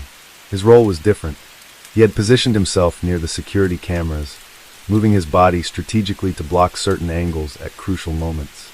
He wasn't just a thief, he was controlling the store's visibility, making sure their faces weren't clearly recorded. And then there were the masked men, the ones who had carried out the actual theft. They were fast, precise, and fearless. They knew exactly which display cases to target, taking only the most expensive pieces. Everything had been planned to the second. Farid sighed and leaned back in his chair. The more he watched, the more impressed he became. This wasn't the work of amateurs or desperate criminals. These were professionals, possibly former military or highly trained thieves who had executed similar jobs before. His first move was to check recent high-value jewelry heists in neighboring countries. If this was a professional crew, they wouldn't have struck only once. And he was right. In the past 2 years, similar robberies had taken place in Thailand, Indonesia, and the Philippines. Each case had the same characteristics: a smoke bomb used for cover, a well-dressed leader posing as a customer, and a precisely timed operation lasting less than 3 minutes. In some cases, the stolen jewels had resurfaced months later, sold on the black market in Hong Kong or Dubai. This wasn't just a robbery. This was an international crime syndicate. Farid knew time was against him. The longer it took to track the thieves, the harder it would be to recover the stolen jewelry. Most stolen diamonds and gold were melted down or recut within days, making them nearly impossible to trace. If the thieves had already left the country, the case would be even more difficult to solve. But then a breakthrough came. A witness, a janitor working in the mall's underground parking lot, reported seeing something unusual right after the robbery. A black van, parked near the service entrance, had sped off just minutes after the heist. The janitor hadn't thought much of it at the time, but after hearing about the robbery, he realized it might be connected. Farid immediately pulled the mall's external CCTV footage. It showed a black Toyota Hiace then leaving the underground parking lot at exactly 11:53 a.m., just 3 minutes after the robbery ended. The van's license plate was visible, but when they ran it through the system, it was registered to a fake identity. However, there was something else, a glimpse of the driver's face in the reflection of a nearby car's window. It was blurry, but Farid's instincts told him that this was the man in the navy blue suit. They finally had their first real lead. Now the hunt began. Detective Inspector Farid Rahman didn't sleep that night. He sat in the dim glow of his office, studying the grainy reflection of the van's driver in the CCTV footage. The image wasn't clear enough for facial recognition, but there was something distinctive about him. His posture, the way he gripped the wheel, the hint of a sharp jawline visible in the reflection. It wasn't much, but it was a start. The license plate had been a dead end, but Farid knew that professional thieves didn't operate in isolation. Someone had supplied the van, someone had sold them the smoke bomb, and someone had to be waiting to fence the stolen jewels. If they could find even one weak link in the chain, the entire operation might unravel. He started with the van. Working with traffic enforcement, his team scoured hours of highway surveillance footage, tracing the vehicle's movements before and after the heist. The van had entered the Pavilion Mall's parking lot at 10:30 a.m., more than an hour before the robbery. After the heist, it took an indirect route out of the city, avoiding major toll booths and speeding cameras. At 12:25 p.m., nearly 30 minutes after the robbery, the van was caught on camera entering an industrial area in Kajang, a town on the outskirts of Kuala Lumpur. But after that, it disappeared. No footage showed it leaving. Farid felt a surge of adrenaline. The van had gone somewhere in Kajang, maybe to a warehouse, a hideout, or a scrapyard. If they could find it, they might still recover the stolen jewels. By dawn, police officers were sweeping through Kajang, checking security footage, knocking on doors, and interviewing shopkeepers. At 7:45 a.m., an officer radioed in. "We found the van. The black Toyota Hiace was abandoned in a factory lot, wiped clean of fingerprints. The seats were slashed open, likely to ensure no hidden tracking devices were inside. The license plates had been removed. But inside, investigators found something the thieves had missed. A single crumpled parking ticket from a toll booth near Port Klang, time-stamped at 5:17 a.m. It was a crucial clue. If the van had been in Port Klang, it meant the thieves were trying to move something, possibly the stolen jewelry, by sea. Port Klang was one of the busiest shipping hubs in Southeast Asia, a perfect place for smuggling goods out of the country. Farid and his team rushed to Port Klang. They had no names, no faces, but they had something even more valuable, timing. If the thieves had been there at 5:17 a.m., they were either dropping something off or preparing to leave. The port had thousands of containers moving in and out every day, but only a few ships had departed since the van's arrival. The team cross-checked shipping manifests and found a cargo ship named the Silver Phoenix, which had left Port Klang at 6 a.m., bound for Hong Kong. The manifest listed various shipments, textiles, electronics, auto parts, but nothing about jewelry. Farid wasn't convinced. He made urgent calls to the Malaysian Maritime Enforcement Agency and Hong Kong authorities. If the jewels were on that ship, they had to intercept it before it reached international waters. By noon, the Silver Phoenix was stopped just outside Hong Kong's port. Authorities searched the cargo holds, tearing through boxes of auto parts and electronics. For a moment, it seemed like another dead end. But then, hidden inside a shipment of engine parts, officers found a metal box containing over RM 8 million worth of diamonds and gold. It wasn't all of the stolen goods, but it was a significant portion. Meanwhile, in Kuala Lumpur, the breakthrough they needed came from an unexpected source. A jeweler in Petaling Street, Kuala Lumpur's famous Chinatown, reported that a man had come in that morning, trying to sell a loose diamond without certification. The jeweler, suspicious, had stalled the man while secretly calling the police. When officers arrived, they arrested the seller, a 29-year-old Thai national with suspected ties to organized crime. Under interrogation, he admitted he had been given the diamond by an associate and was promised a cut of the money if he could sell it discreetly. He gave the police a name, Marco Lu. Marco Lu wasn't just anyone. He was an infamous jewel thief with connections across Southeast Asia, known for planning high-stakes robberies and disappearing before authorities could catch him. He had been linked to similar heists in Bangkok, Jakarta, and Manila but had never been arrested. With his name now in the open, the chase intensified. Police tracked his last known whereabouts to a luxury condominium in Mont Kiara, an upscale district in Kuala Lumpur. They moved in quickly, surrounding the building before he could escape. At 3:20 p.m., officers stormed the apartment. Inside, they found Marco Lu, sitting on the sofa, sipping a cup of coffee, calm, as if he had been expecting them. "You took longer than I thought," he said with a smirk. The arrest of Marco Lu led to more names, more connections. Over the next few weeks, authorities arrested 6 more suspects across Malaysia and Thailand. Some were logistics coordinators, others were money launderers. While some of the stolen jewels had already been sold off, police managed to recover Rm 9.2 million worth of stolen goods, making it one of the largest jewelry recoveries in Malaysian history. In court, Marco Lu remained silent, refusing to testify. But with overwhelming evidence, including CCTV footage, smuggling records, and witness testimonies, he was found guilty of masterminding the robbery and sentenced to 25 years in prison. The rest of his crew received various sentences, but investigators suspected that some members had managed to escape. Even with the arrests, rumors persisted that another robbery was already being planned, somewhere in another city, in another country. For Detective Farid Rahman, it was another case closed, but the world of high-stakes crime never truly rested. He knew there would always be another heist, another mastermind plotting in the shadows. But this time, at least, justice had been served.